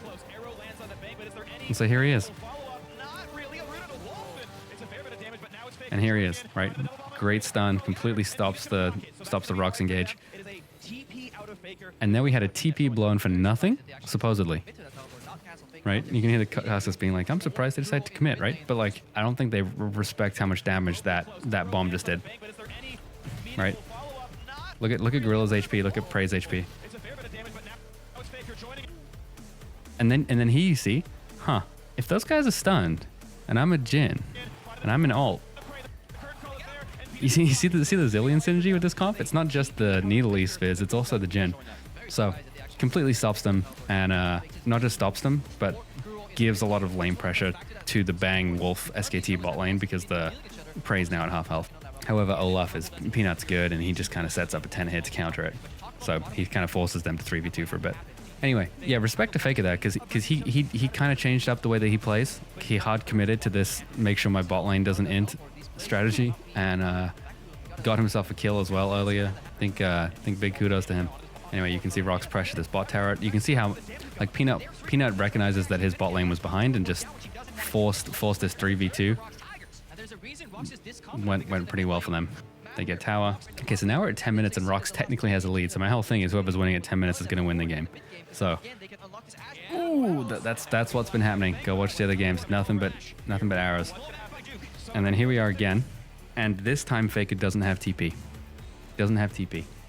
And so the question is, should he stay mid like he always does and farm and push out? Or should he go with the strategy that he's committed to? Now, being on the Zilean with your ulti, if you don't go, why pick Zilean, right? Why pick Zilean? So in some ways the pick commits him to go. Because he got ahead early, I think he's able to zone Kuro out of this fight. So this fight being, if you look where it is on the map, this is towards the SKT side of the map, which means Kuro pathing from mid lane. He could path all the way down the river and come back in here. It might be over by the time he gets there. Or he could path in here and have a killer angle for his ult. So you know what he wants to do? He wants to come in around the back. So watch Kuro and Faker's pathing in this fight. They're coming in. And then Faker turns. The fight here not being over, right? Like if Rox had been able to somehow kill one of these players, Faker would need to be in there ulting them. But because it's not, he immediately turns around and goes back to zone the Victor off, who has to back out. So now Victor is adding nothing to this fight, making it 1, 2, 3, 4, 5 versus 4. We've got a 10-minute 5 versus 5 versus 4. Everybody is here. All right, like think of all the games I've made you watch up to 10 minutes, and how many of them did we get a goddamn 5v5 at 10 minutes? Because everybody has agreed. Everyone in this game has agreed the bot lane is where the game is going to be decided. Faker said, fuck it, it's not mid. Prey is perhaps the best ADC of this meta, and yeah, we have to win bot lane. And so look, here's my SKT ADC. Do you see the defensive line he's got in front of him? He's got a goddamn Zilean supporting him, so in case he does die, he can get resurrected. The Zilean got kills earlier from Needly, so the Zilean is strong enough to bully a Victor out of the game. Like if Victor was able to come back in here and just ult these two, different game. But here we are. And then Bang just has to get a good left click here. And he gets it.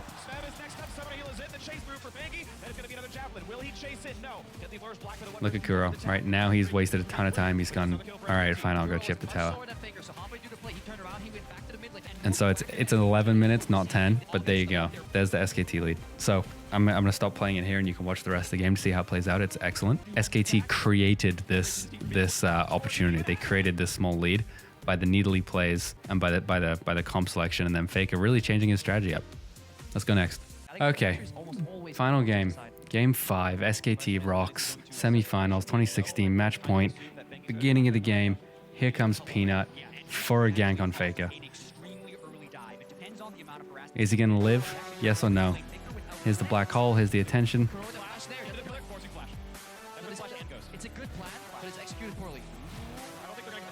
And he lives. Now, call it pressure, call it nerves, call it tension, call it whatever you want to call it. I think from all the ways that we've seen FAKER successfully bait his opponent into a kill, into getting killed, the flash Karma W, so Karma W has the stun on it has a delay, right? There is no world in which FAKER doesn't just trade flash to flash here and you don't get anything out of it. And Kuro wasn't able to bait FAKER into pushing up. It's a good plan, but it's executed poorly. So even Crapo feels comfortable talking shit on it, and honestly I feel like, yeah, it's partly well played by FAKER, partly poorly played by Rocks. Anyway, this game is incredible. I think it's a great series. It's a series that played through bots, so you can see SKT has now stolen the Ashe to try and stop Rocks from killing them. They also banned the Misfortune. This early blue buff, FAKER comes over here to take it because he's hoping he can force the win through himself, right? He's like, hey, I'm going to get such a good lead. I'm going to smash this guy. And ultimately, the commentators are going to talk about it. Peanut's good enough. He takes that blue buff and goes and sets up a little surprise. And that was so close. He's in that bush, and it was so close to seeing him. Oh. And he's done. First blood. 4 minutes. Final game. Really, really good.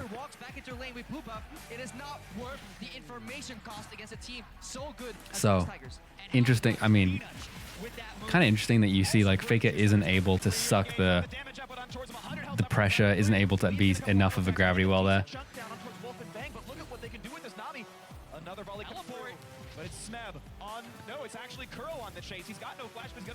Has the TP bot, doesn't quite work out. You can see Rocks a little bit of inexperience there. Like that's kind of similar to the FAKER TP last game, but it didn't work out as well. Karma just isn't as strong as Zillion there, I think.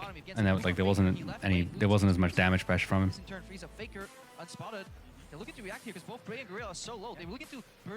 So again, Rocks have a gold lead right now. And then again, there was a secret little spider. So what's crazy about this game, by the way, is that the gold is basically even until like 20-25 minutes. So it's a real good final.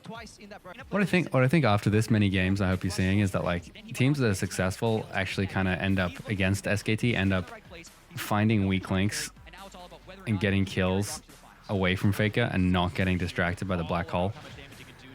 Now, talking about immaturity, commentators talk it up a little bit, and this guy's he's very cocky, he feels happy, but they build a bunch of damage and it really comes back to bite them, I think. But I mean, that's the comp they've drafted. So you see FAKER's got like a 10 CS advantage now, plus a nice little item advantage. Long gank.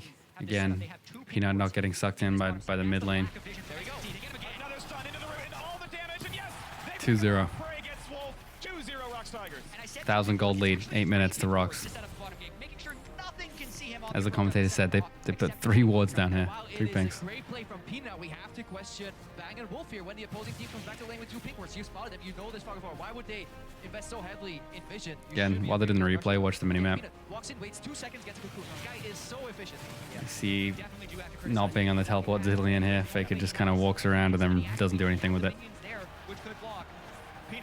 It's Peanut being cocky. 20 CS lead mid. They lose for 5 hours, and they're still so bouncy and full of energy. Rock Tigers definitely a good start to the game. Yeah, it's almost 11 o'clock at night. Oh, time of the flash. The kick on a Gorilla. The Q lands as well. He flashed to get back with his try brush, but has nowhere Nice to go. job pulling trigger there. Still a huge lead to Rocks for early. But they take that and they turn it into an early dragon. These don't give gold anymore, I believe, on this patch. I always forget. Was this 13.9? Yeah, tragic. If that dragon gave gold, it would now be an SKT lead. So 10 minutes. Rocks with a gold lead, but the dragon, let's call it maybe even. See as well, SKT put these 2 red wards, bot side mid, right? Like this game is determined in the bot side. Oh, right here. It lets SKT play comfortably around here. And then as I'm calling it out, boom. It lets them feel really comfortable playing around here. Now that's where the cockiness gets to you.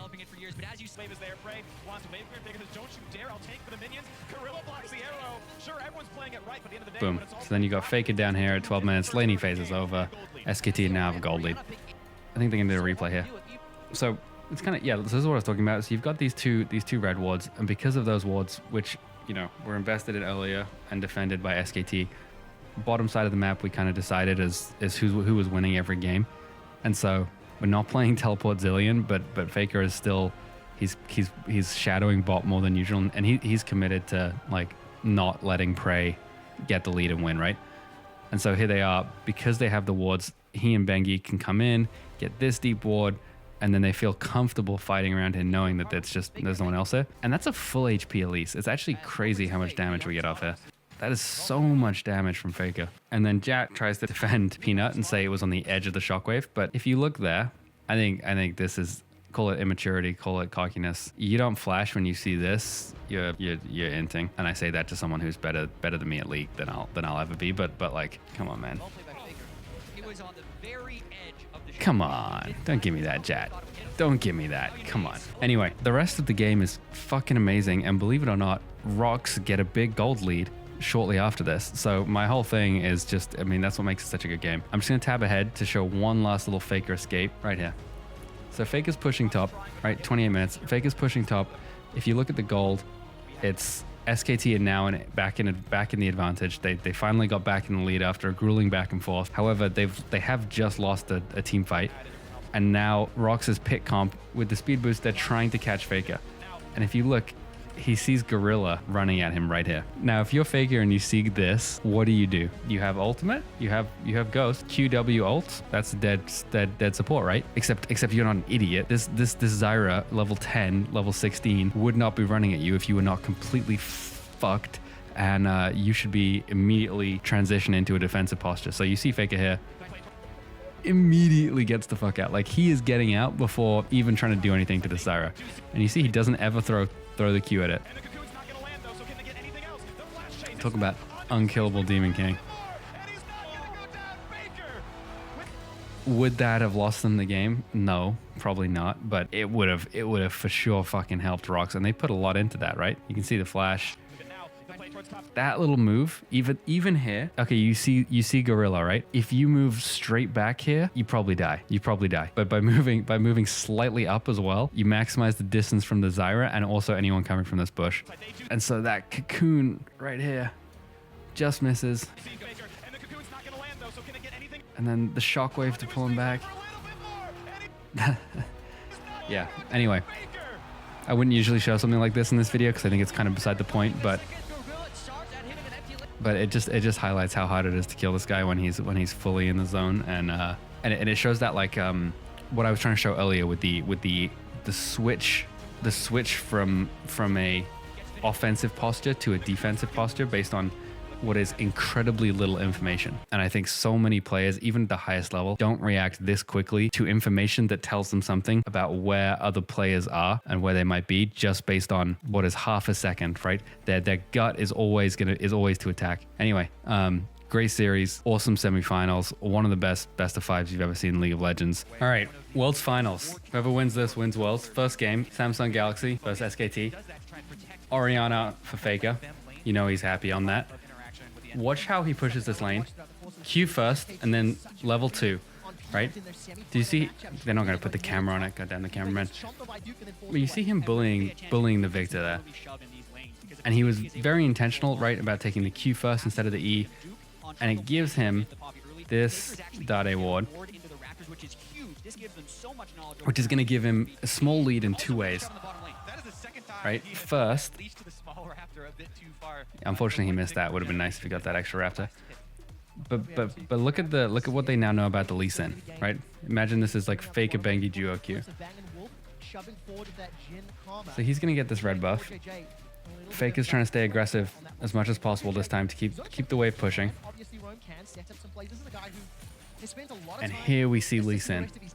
They ping him, they see him on that ward that we got. So that early level 1 aggression got us that ward.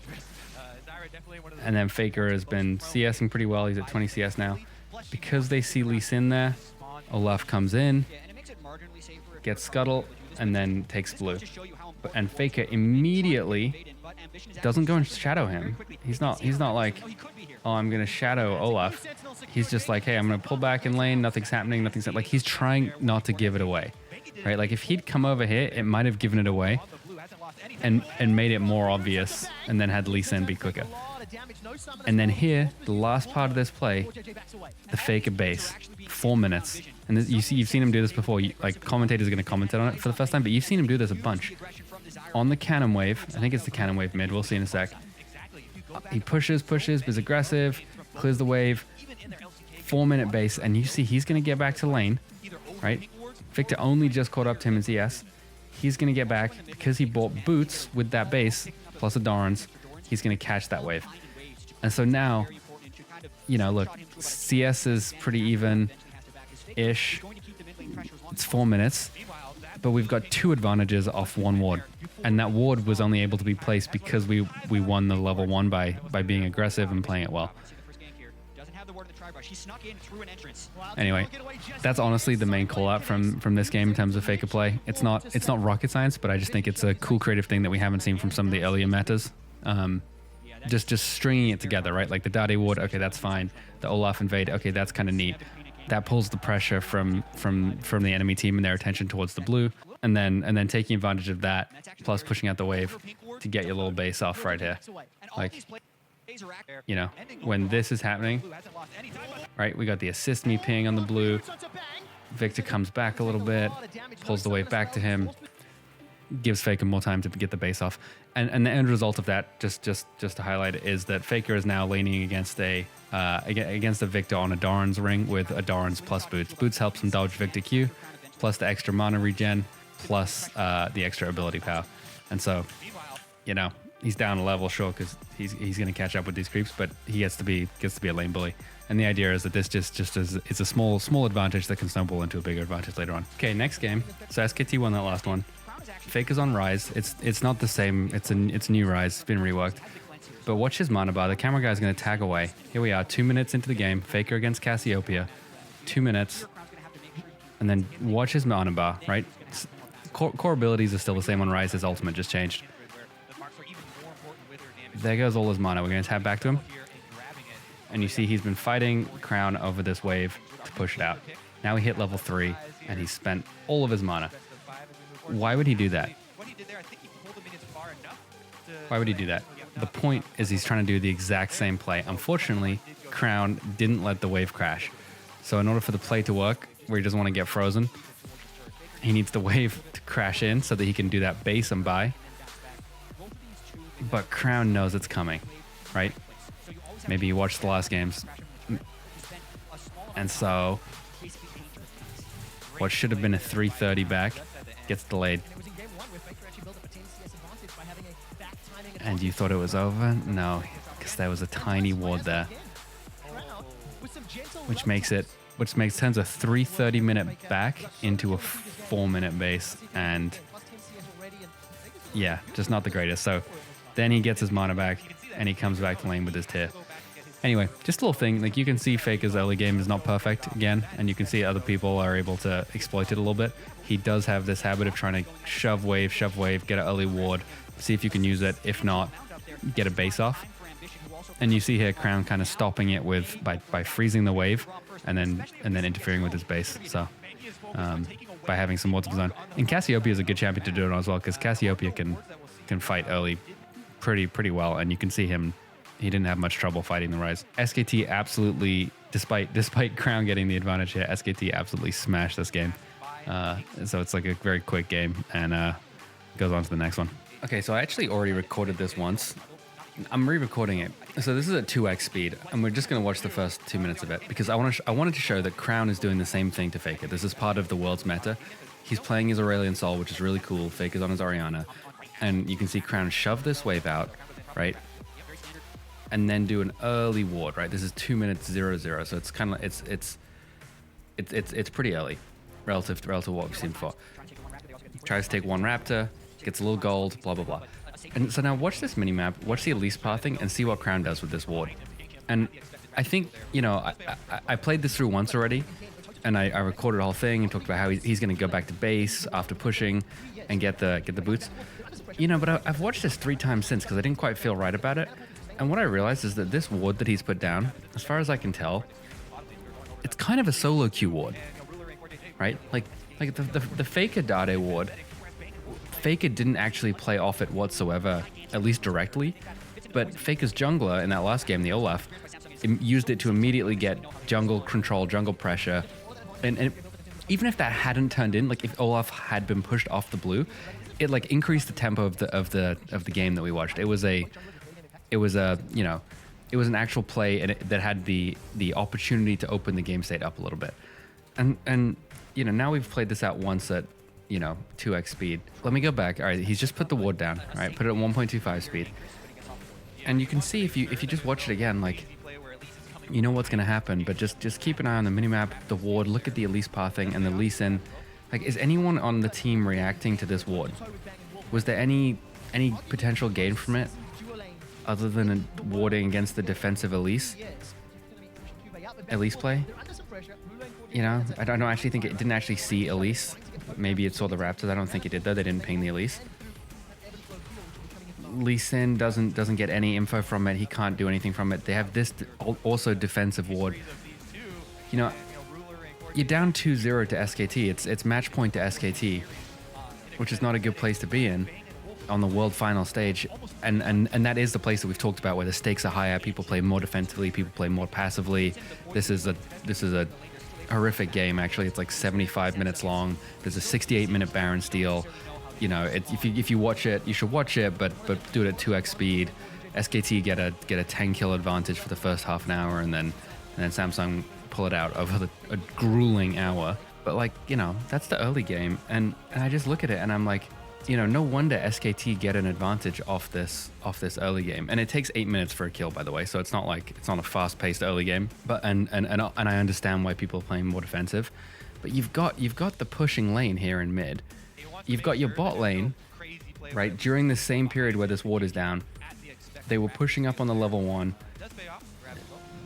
They're not. I mean, just watch this bot lane for a second. Even though I say, like, are they getting pushed in? Obviously, your top lane's getting pushed in. But you've got mid prio, and look at bot lane, right? You've got a pushing bot and a pushing mid, but the vision control is passive, right? It's solo queue gameplay. It's warding for yourself so you don't get ganked, and it's not playing off each other very well. So, you know, I made this video. I made the first cut of this video on this game to highlight the little things I'm calling out that Faker and SKT do just part of this meta, and just, you know, make sure I'm not just, you know, call little bullshit on my own, like smoke that I'm blowing up Faker's asset. Like, this is just the meta that people played. But having made it, and I watched my own video and I watched the gameplay back, I don't really know. I don't know if I feel it as much. You know, like, yes, you can see at Samsung doing the same things, the same micro gameplay. They do everything right. You know, okay, great. Aurelion Sol gets his boots off this, which is critical for him. I mean, he's gonna hit you with all those stupid goddamn orbs. It's gonna be the most annoying thing ever. He gets his boots, which is great. But yeah, all right, I'm gonna go next game, and hopefully people don't chew me out for this too much. I made it. I originally wanted to talk up Samsung and be like, look, this is the meta. This is how people play it. But it's such a small thing. It's not micro gameplay. It's not macro gameplay. But it's just, you know, actually playing off each other and getting stuff, getting early game advantages out of the things that people do in the meta, instead of just doing them to not fall behind is something that, this is not about Western teams, but it's something that Western teams just get wrong for the last fucking 10 years. They go to Worlds, they copy the Worlds meta from all the Asian teams, but then they just do all the little things so they don't get ganked and so they don't fall behind. But they're not actually trying to make plays off them. And if you don't get an advantage, you lose. Anyway, let's go next game. 2 wins SKT, 1 win Samsung Galaxy. Game 4, match point still SKT. This is going to be a bit more of a bit of a longer video. There's a bit more to it, and it's again something a little different. We've got Lee Sin on Ambition, and Samsung banned some of the jungle picks as well. I think it was Nidalee, who had done well in the last series, right? So we got this Zac pick, which is not good early. And so if we're playing SKT and we're against probably one of the best early game junglers in terms of ganking potential in any meta from all time, right? Lee Sin.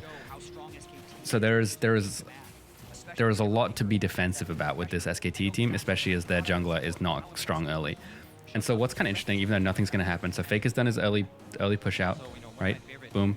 There's the Dade ward early, 210 because Lee Sin clears early. And now we're going to watch the minimap a lot, and it's a defensive game, right? So the whole goal is to not die to Lee Sin for SKT for the first 15 fucking minutes of the game. All right, ping on Lee Sin, they see Lee Sin. Here we have Zac. Zac can't do the Olaf play and engage and steal stuff, but off this ward and the early push, he's still gonna make a play for a small advantage, which is incredible because it's fucking Zac against Lee Sin. So you can see Faker's giving up health, giving up mana, trading. He knows he's gonna have to back at 4 minutes if he can get a push. And then here's the Zac who hugged around and covered. Like Lee Sin knew he got seen on that side. Faker knew that Lee Sin knew that he got seen on top side. So everyone suspected that Lee Sin would path around for a bot, and Zac was showing there. He even dropped that little ward because they didn't expect to find the Lee Sin instantly.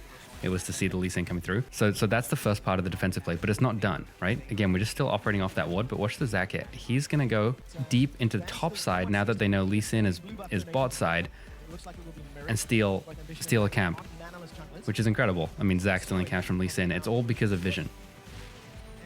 So with the blue handoff now, they're gonna be definitely sure that Lee Sin's bot side. Look at this Zac pathing. Do you see him just drop another ward? Great location of the ward again. Faker tried the base, but it got cancelled.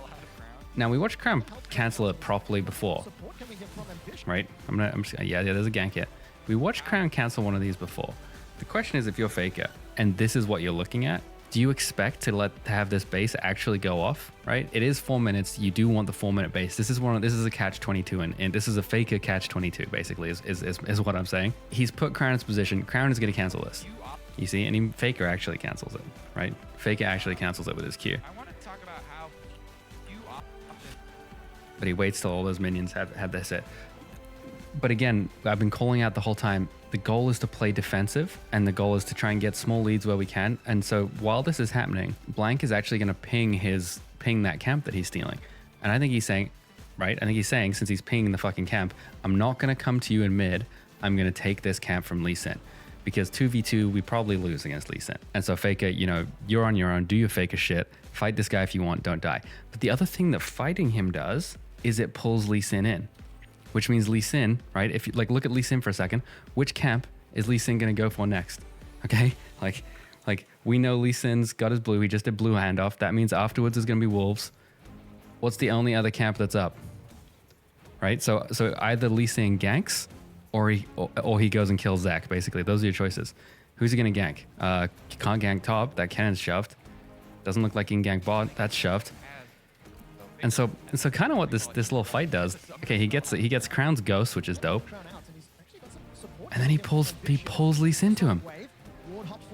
Now, because he didn't dodge that, he had to flash. So he traded 2 summoners for 1. But here's the Zac. Zac stole the big golem and does a return gank and gets a flash too. So basically, we traded Crown Ghost for Faker Ghost, and then Faker Flash for QV Flash. So in some sense, we're still even, plus we got that camp. So not only are we even, we're technically ahead on this, which is pretty cool, right? But the play's not done. The play's not done. This is basically 15 minutes of non-stop defensive play. And you gotta watch the minimap, watch the pings. The pings are great, they tell you who sees what. Okay, red pings Faker, you can see that he's shoving that wave hard. That wave crashes in. Faker goes and puts defensive ward bot side. Why bot side? Because we know we just took the top camp last, so Bengi will probably go bot first. So then this ward is perfectly positioned to see the Lee Sin, whereas, and I call that out because if we go back in time, so if we go back in time right here, Zach did this gank topside after taking the big golem, but Samsung didn't know that he'd taken that golem. But at this point in time, they thought maybe he just came straight up from top, from his top side to the gank, right? And Zach's clears are kind of slow. That's totally reasonable. And so if you look at the minimap, while Faker's running back, now Lee Sin gets and sees that his golem's stolen. Then you get a missing pings from Samsung golem. Like, what the fuck? Maybe there's a Zach here.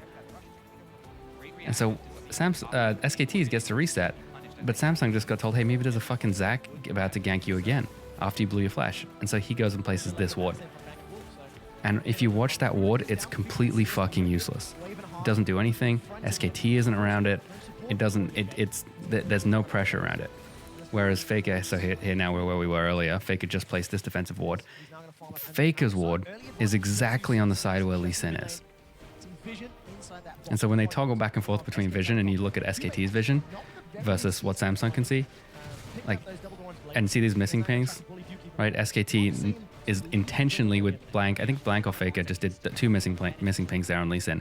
They fucking know he's here. They can't see him, but they know he's here, and that's why the ward was there.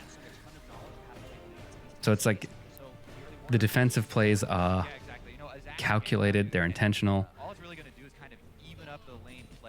Without seeing him on that ward, then you saw Zach do a I'm on my way ping to like right there, which just so happens to be where Lee Sin is. He sees Lee Sin on that engage now, right? So like when we're here, we fucking, at this point in time, we knew Lee Sin was either doing this camp or this camp.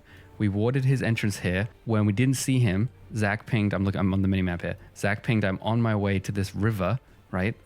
Look at all this like defensive protection that SKT had for the mid lane. And of course Samsung wants to gank the mid. Top keeps shoving out. It's not a great gank. Their bot is shoving. This is where the black hole is. They've got Lee Sin. They're 6 minutes into the game. He's even in CS with a fucking Zach and has no kills. This is actually all going SKT's way. And then because he's been seen by Zach, he's kind of forced off this gank, which would have been a great gank. Level 6 gank was perfectly timed. If Zach hadn't been here to predict it, you'd have a Lee Sin coming right over here if you didn't know about it. But instead, he gets bullied off. And so nothing happens. The score's even. But actually, it's SKT doing all the things that they do to make it so that nothing happens, even though they're sort of disadvantaged by the comp that they're playing. And there goes Kenna's ward just timed out in top and having done nothing, so he refreshed it. And the reason I say, hey, like a lot of people put wards down doing nothing, but like that takes mental focus, it takes attention, it takes verbal comms. There were probably comms, hey, maybe Zach's top.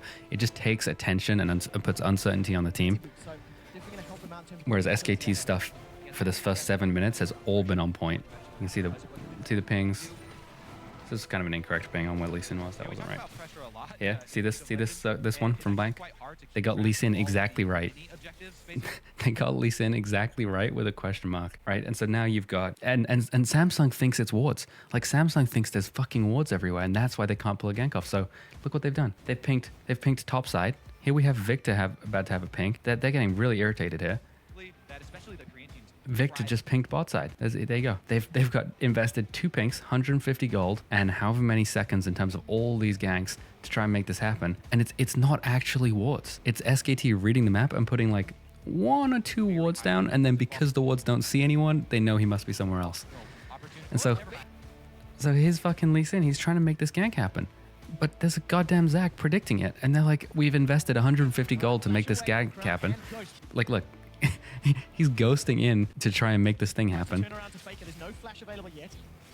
What did Lee Sin just do? Think about how annoyed this fucking Lee Sin is. Because he's mad about it, he sticks around and like this fucks this Raptors from Zach. And you see how Zach gives it up? Like Zach knows he can't fight this Lee Sin. 8 minutes. He's still here. Look at the pings. They really want it. The black hole is in effect. They want to kill Faker. It'll make that game worth it. Come on, Faker, let me kill you. And what is it? What are they getting for it? Every minute that Lee Sin doesn't get a kill, it's SKT's favor. Still 2 pinks mid. Here they come again. Here he comes again. Through the lane, doing nothing. Question mark. We know where he is. He's around here somewhere. Okay. Samsung, because the cannon pushed out, can come in and support. Now they're going to fuck with Zach in his jungle, right? Now then they're done with this bullshit. We're going to fucking take your jungle now. This feels like more discipline from Samsung. I'll finish the points in a moment. You can QV trading. Slicing Maelstrom comes down the hop. Not going to get the secondary. He's giving up on Faker. Nope, no gank. Victor push, and then he's trying to base. They still know where the Lee Sin is. At no point in the first 9.5 minutes of this game have SKT not had pings exactly on Lee Sin, whether there were wards there or not. That is a good sign if they want to continue playing into this mid game. They also have the early game matchup advantage in the Get a little handoff.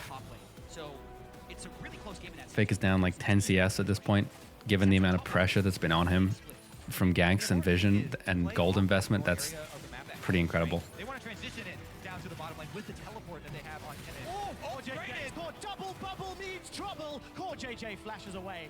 Summoners blown, 3 of them, and Victor shadowing down here. Not sure if he should join, not sure if he should join. Faker pushing the wave, just pushing, just pushing.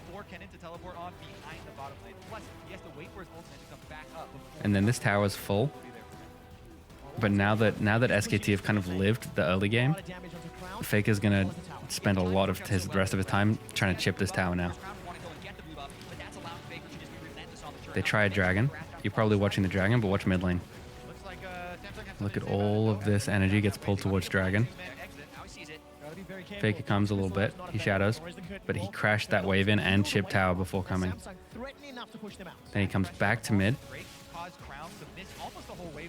Look at all these people hanging out over here doing nothing. Tried to take jungle creeps, and that's now at half. This is a good sign for SKT. This is a team composition that wants to scale. That wants multiple. Half health turret. Faker now back even with Victor. This pink's still up, by the way. Great pink in terms of defending it. And that was a genuine attempt to base. You can tell he moved far enough away and Crown stopped it. And you can see that Crown's watched Faker and he's played against him enough. Like he knows that he goes for these bases and Crown's trying to fuck with him. SKT sees this again. 12 minutes into the game, we still know where Lee Sin is. Victor trying to force this. Lee Sin thinks he's got it. Nope, there's a Zac to counter it. And so, all right, that's the first 12 minutes of the game. And we just watched 12 minutes of SKT playing perfect defense, using the same stuff they used to play. Like Faker's doing the same stuff. Look at all the pressure that went to him. He's sucking it. Black hole of attention. He's using his wards, not just putting them down defensively like, oh, I'm going to protect myself from this gank, but putting them down, and then his team is playing off it, trying to get advantages, still looking for early steals, covering the areas of the map where they aren't, actively communicating and engaging with where the enemy jungler is. It's a pretty great defense play. All right, let's skip ahead a little bit to just show when this actually converts into something happening. Okay, here we are. More pressure, more pings. Mid game is basically fully in effect now. Let's look for the shockwave again. Mid laners on mid laners, junglers on junglers, but this isn't fair. Here comes the support. 3-man gank mid. Countered completely. Faker lives. But nobody dies. Up in the top lane, Duke and Cube, they're going toe to toe. Slicing Maelstrom burns through. And then that's the first blood. So it took Samsung Galaxy 16 minutes to crack a kill, and I don't know how many fucking ganks on Faker, and the guy they kill isn't Faker. And Faker has actually got a CS lead at this point in the game. So ultimately, as you can tell, because this is a 5-game series, Samsung do go on to win this game. But in terms of getting through the early game, I think this is all the stuff you usually see from Faker in terms of being aggressive, but actually applied to a defensive game strategy. Let's go next. And here we go. The last game, and I've already done my whole video on this one. This was my first video I made. Just for context, We got Bengi back in. He got an early game jungler. So we want to make plays early now for SKT. We're trying to win this game properly. And because it's the final game, Samsung, they put 3 fucking mid bans into Faker. So he took the victor. Crown's happy on Cassiopeia. He's good with it. You've seen my video, I hope. If not, this is a treat of an early game. Highlights fucking perfectly Apto's philosophy and just how you can, you know, I fucking love it because there's so much tension for these game 5s. So much incentive to play passive and so much pressure on Samsung to just get black holed into trying to kill Faker. And at the end of it all, SKT just come up. They just come up with the ace of spades. They got it. They got your number. So we've seen all the games up to now. So you know what Faker and Crown, both of them, how they want to play this level 1, level 2. The Olaf is Samsung's jungler, right? So we want to know where he is. Touched on this what feels like 5 hours ago, but technically Faker's victor. So you're going to see Faker push. Bot lane action doesn't matter for now. It'll come up soon. Also, the Braum pick is a real nice one. People haven't played much Braum this meta. Look at the mid lane. Look at Faker's mana bar. Look at Crown's health. This is how you have to gauge who's winning this trade. Now you see Faker pushing Cassiopeia off the lane and going for his ward. There's the Dade ward, 235. It does see this Olaf. You see the ping on the map? SKT, red ping. Commentators say they didn't see him. That's wrong. Now they know where Olaf is. Olaf bot side, right? With the pressure that's on this fucking Samsung team, and we've just seen Crown get bullied. We have to watch this play, by the way. I didn't call this that last time. You have to watch this fucking play in the context of that last game we just watched. Samsung aren't thinking, oh, like blank, that was blank, this is Bengi, he's gonna play differently, which is such like an actual mindfuck as well, by the way. That's not in their mind at all. What they're thinking is the context of the last game. Every time we went for a gank, the goddamn SKT jungler was right there, right? With what we've talked about, all these other games, it's been a fucking setup for this. Faker standing up here, we saw him go ward down there, and Samsung know that he warded bot side, right? So if you're Crown, we've watched all these games, Crown is really fucking good at this game. Where is Lee Sin right now? And I need to block out the fucking minimap actually. Where is Lee Sin? Like, and I know for most people who are good at the game, it already makes sense. Like in a completely neutral position, right? Faker could be standing back here, but he's not standing back there. He could be standing down here where we know he's warded, but also he knows that Olaf is bot side, which means this bot side bush is a little dicey, right? What does standing right here? Like this is a wall, by the way. He can't walk through this. Like if he gets in trouble here, he has to walk all the way out and back and around here. This is kind of a shitty position from him. And you're like, why is he standing here? This is the old Faker. This is not the Faker that we've seen of any of this world season in my mind. But this is the old Faker. Like right. Where is it? Come on. Right here. When we tab back to mid lane, and I hate that we keep tabbing away from mid lane with this commentator. Right, there's a wall here. Why did Faker path to stand here? He's already warded. There is no ward for him to put down. There's no vision. He has no vision past this bush. He can't see shit, but he knows that Olaf is bot side, so he's safe there. And I'm fucking harping on this because the whole point is that if you have, honestly, I think any diamond player and above, with the stakes being $1 million and potentially the end of your career and, you know, military service, bye-bye, the final fucking game, with that many stakes, him standing there says Lee Sin could be topside. First jungler spotted. That walk right there, he's pathing towards the top side. Okay, he's out of this little danger zone, right? Like here's the danger zone. He's out of the danger zone, okay? All of this is to say, where's he gonna go, right? Where's Faker gonna path if he gets in trouble here? And if you haven't noticed, he's at fucking 50% health, and Crown is still full, and Cassiopeia just hit level 3, and Cassiopeia's level 3 is insane. Where's Faker gonna go? Are you watching? Where is he going? Where the fuck is he going? What does him going there and having done this positioning tell you about where Lee Sin is? And so here's the Cassiopeia. And the Cassiopeia doesn't fucking secure the Faker kill. And we tab bot, and there's how you get first blood. And don't give up the death. Look at this fight. Crown has Faker dead to rights here. He has flash. Crown has flash. They've both ghosted. This move from Crown, instead of walking straight, he moves like that because Lee Sin might be there, right? And so he puts this ward down, right? Like, look at this. Look at this. Faker goes in the bush. Crown dodges sideways and puts a ward there, right? See his character turn down and puts a ward there. That fucking, what is 0.1, 0.3 second move means he puts Faker out of range of him. And it puts Faker away. Now watch their flashes. Watch their flashes. Faker flash, Crown flash. They both trade flashes, but because of that split second move where we thought Lee Sin, everything Faker did signaled that Lee Sin was in the fucking mid lane. Crown had to respect it.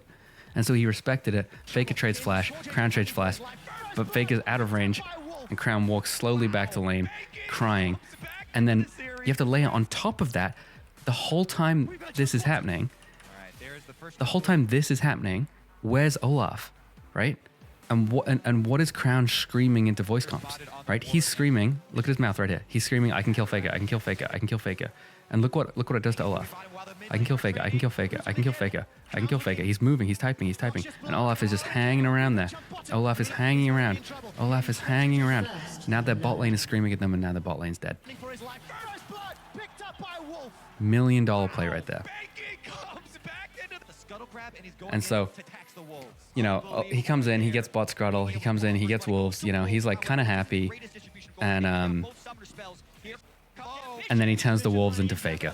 And he's like, all right, I came around here, I'm going to kill Faker. You know what? We're finally going to get this fucking trade. Faker gets a sick W and puts way more damage than Ambition was thinking down. And then we trade, right? And so my question is now, at this point, right, it's an even trade, right? Maybe?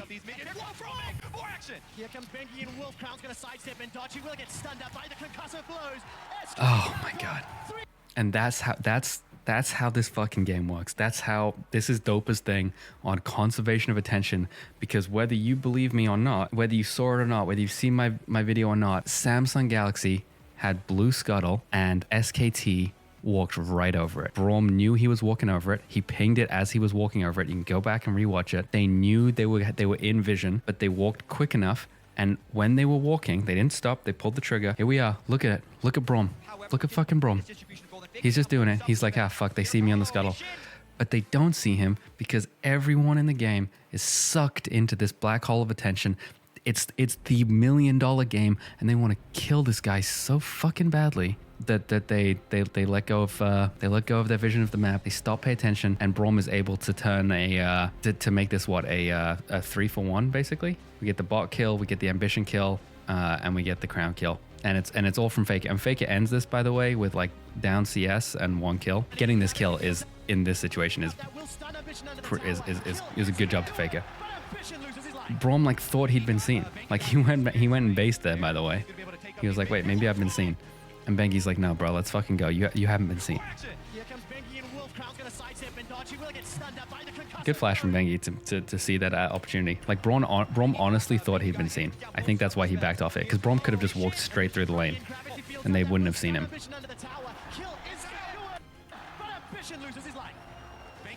Bengi got inexperience range there, and he's gonna be able to take up these minions. And then boom. Here comes Bengi and Wolf. Crown's gonna sidestep and dodge. He will get stunned up by the concussive blows. SK Telecom, 3 kills to 1. And when there's this much pressure on, right, you can see like Crown's thinking we did all that effort on me to put Faker behind and keep Crown ahead of Faker. And Faker just comes out of it with a kill and even CS. Plus now your bot lane is losing. And your jungler got an assist. Bengi got an assist, I mean, right? Like think about what this does to your mental. This is a game where leads matter, minor leads matter. they can't see exactly what the goal delta is, but like it's 4 minutes into the final game against two-time world champion. You can see ambition comes back. He wants to fuck with Faker. He feels bad for Crown. Bengi's just stealing his fucking minions. And like that's honestly the end of the video for me. Like you can watch the rest of the game. It's a great game. But Apto was right, and right here at this moment in the game, when you've gone down first blood, so your blood is up, your tension is pumping, Crown is like, fuck man, we gotta kill Faker. Like then we're still in the game, right? We kill Faker, we're still in the game. Are you tracking the Lee Sin? Are you looking at the minimap? By the way, you've already flash failed to try and kill Faker earlier, and you have no summoners, but you know he has none. So this is a free kill, right? You're telling it's a free kill, and you missed the Brom. Apto was right, man. Tension conservation, and what makes Faker magic is being able to do all this and not die, or in his case, get stuff for it, not go behind from dying. On the world stage, under so much pressure, like he's just chilling. Look at his body language. Yeah. So anyway, we did the Faker push early. We got Faker's Dade award. So quickly, the commentator says the roam from Wolf so quickly. Motherfuckers, he delayed. He was there. He just went back into the fucking jungle. He thought he got seen. It's not quick. It's that none of you, not even the commentators, saw Wolf coming. Not calling the miss on Wolf. Yeah, exactly. Faker black hole you. And of course, Wolf is only able to roam because they got that kill bot, which gave them the freedom to do it, right? So like the kill bot, it all comes back to one play. Like it's actually one continuous play is the thing. And this is the thing that like I think so many dog shit teams that just copy other people's macro don't get is like this is all one play. The play begins 3 minutes ago. The play begins right here. Yes, it's the ward that you've seen everyone else do, right? It's not crazy. But we play off the ward. The ward isn't to stop us getting ganked. The ward is to set up potential avenues, and any of those avenues could be cut off. It's not a sure thing.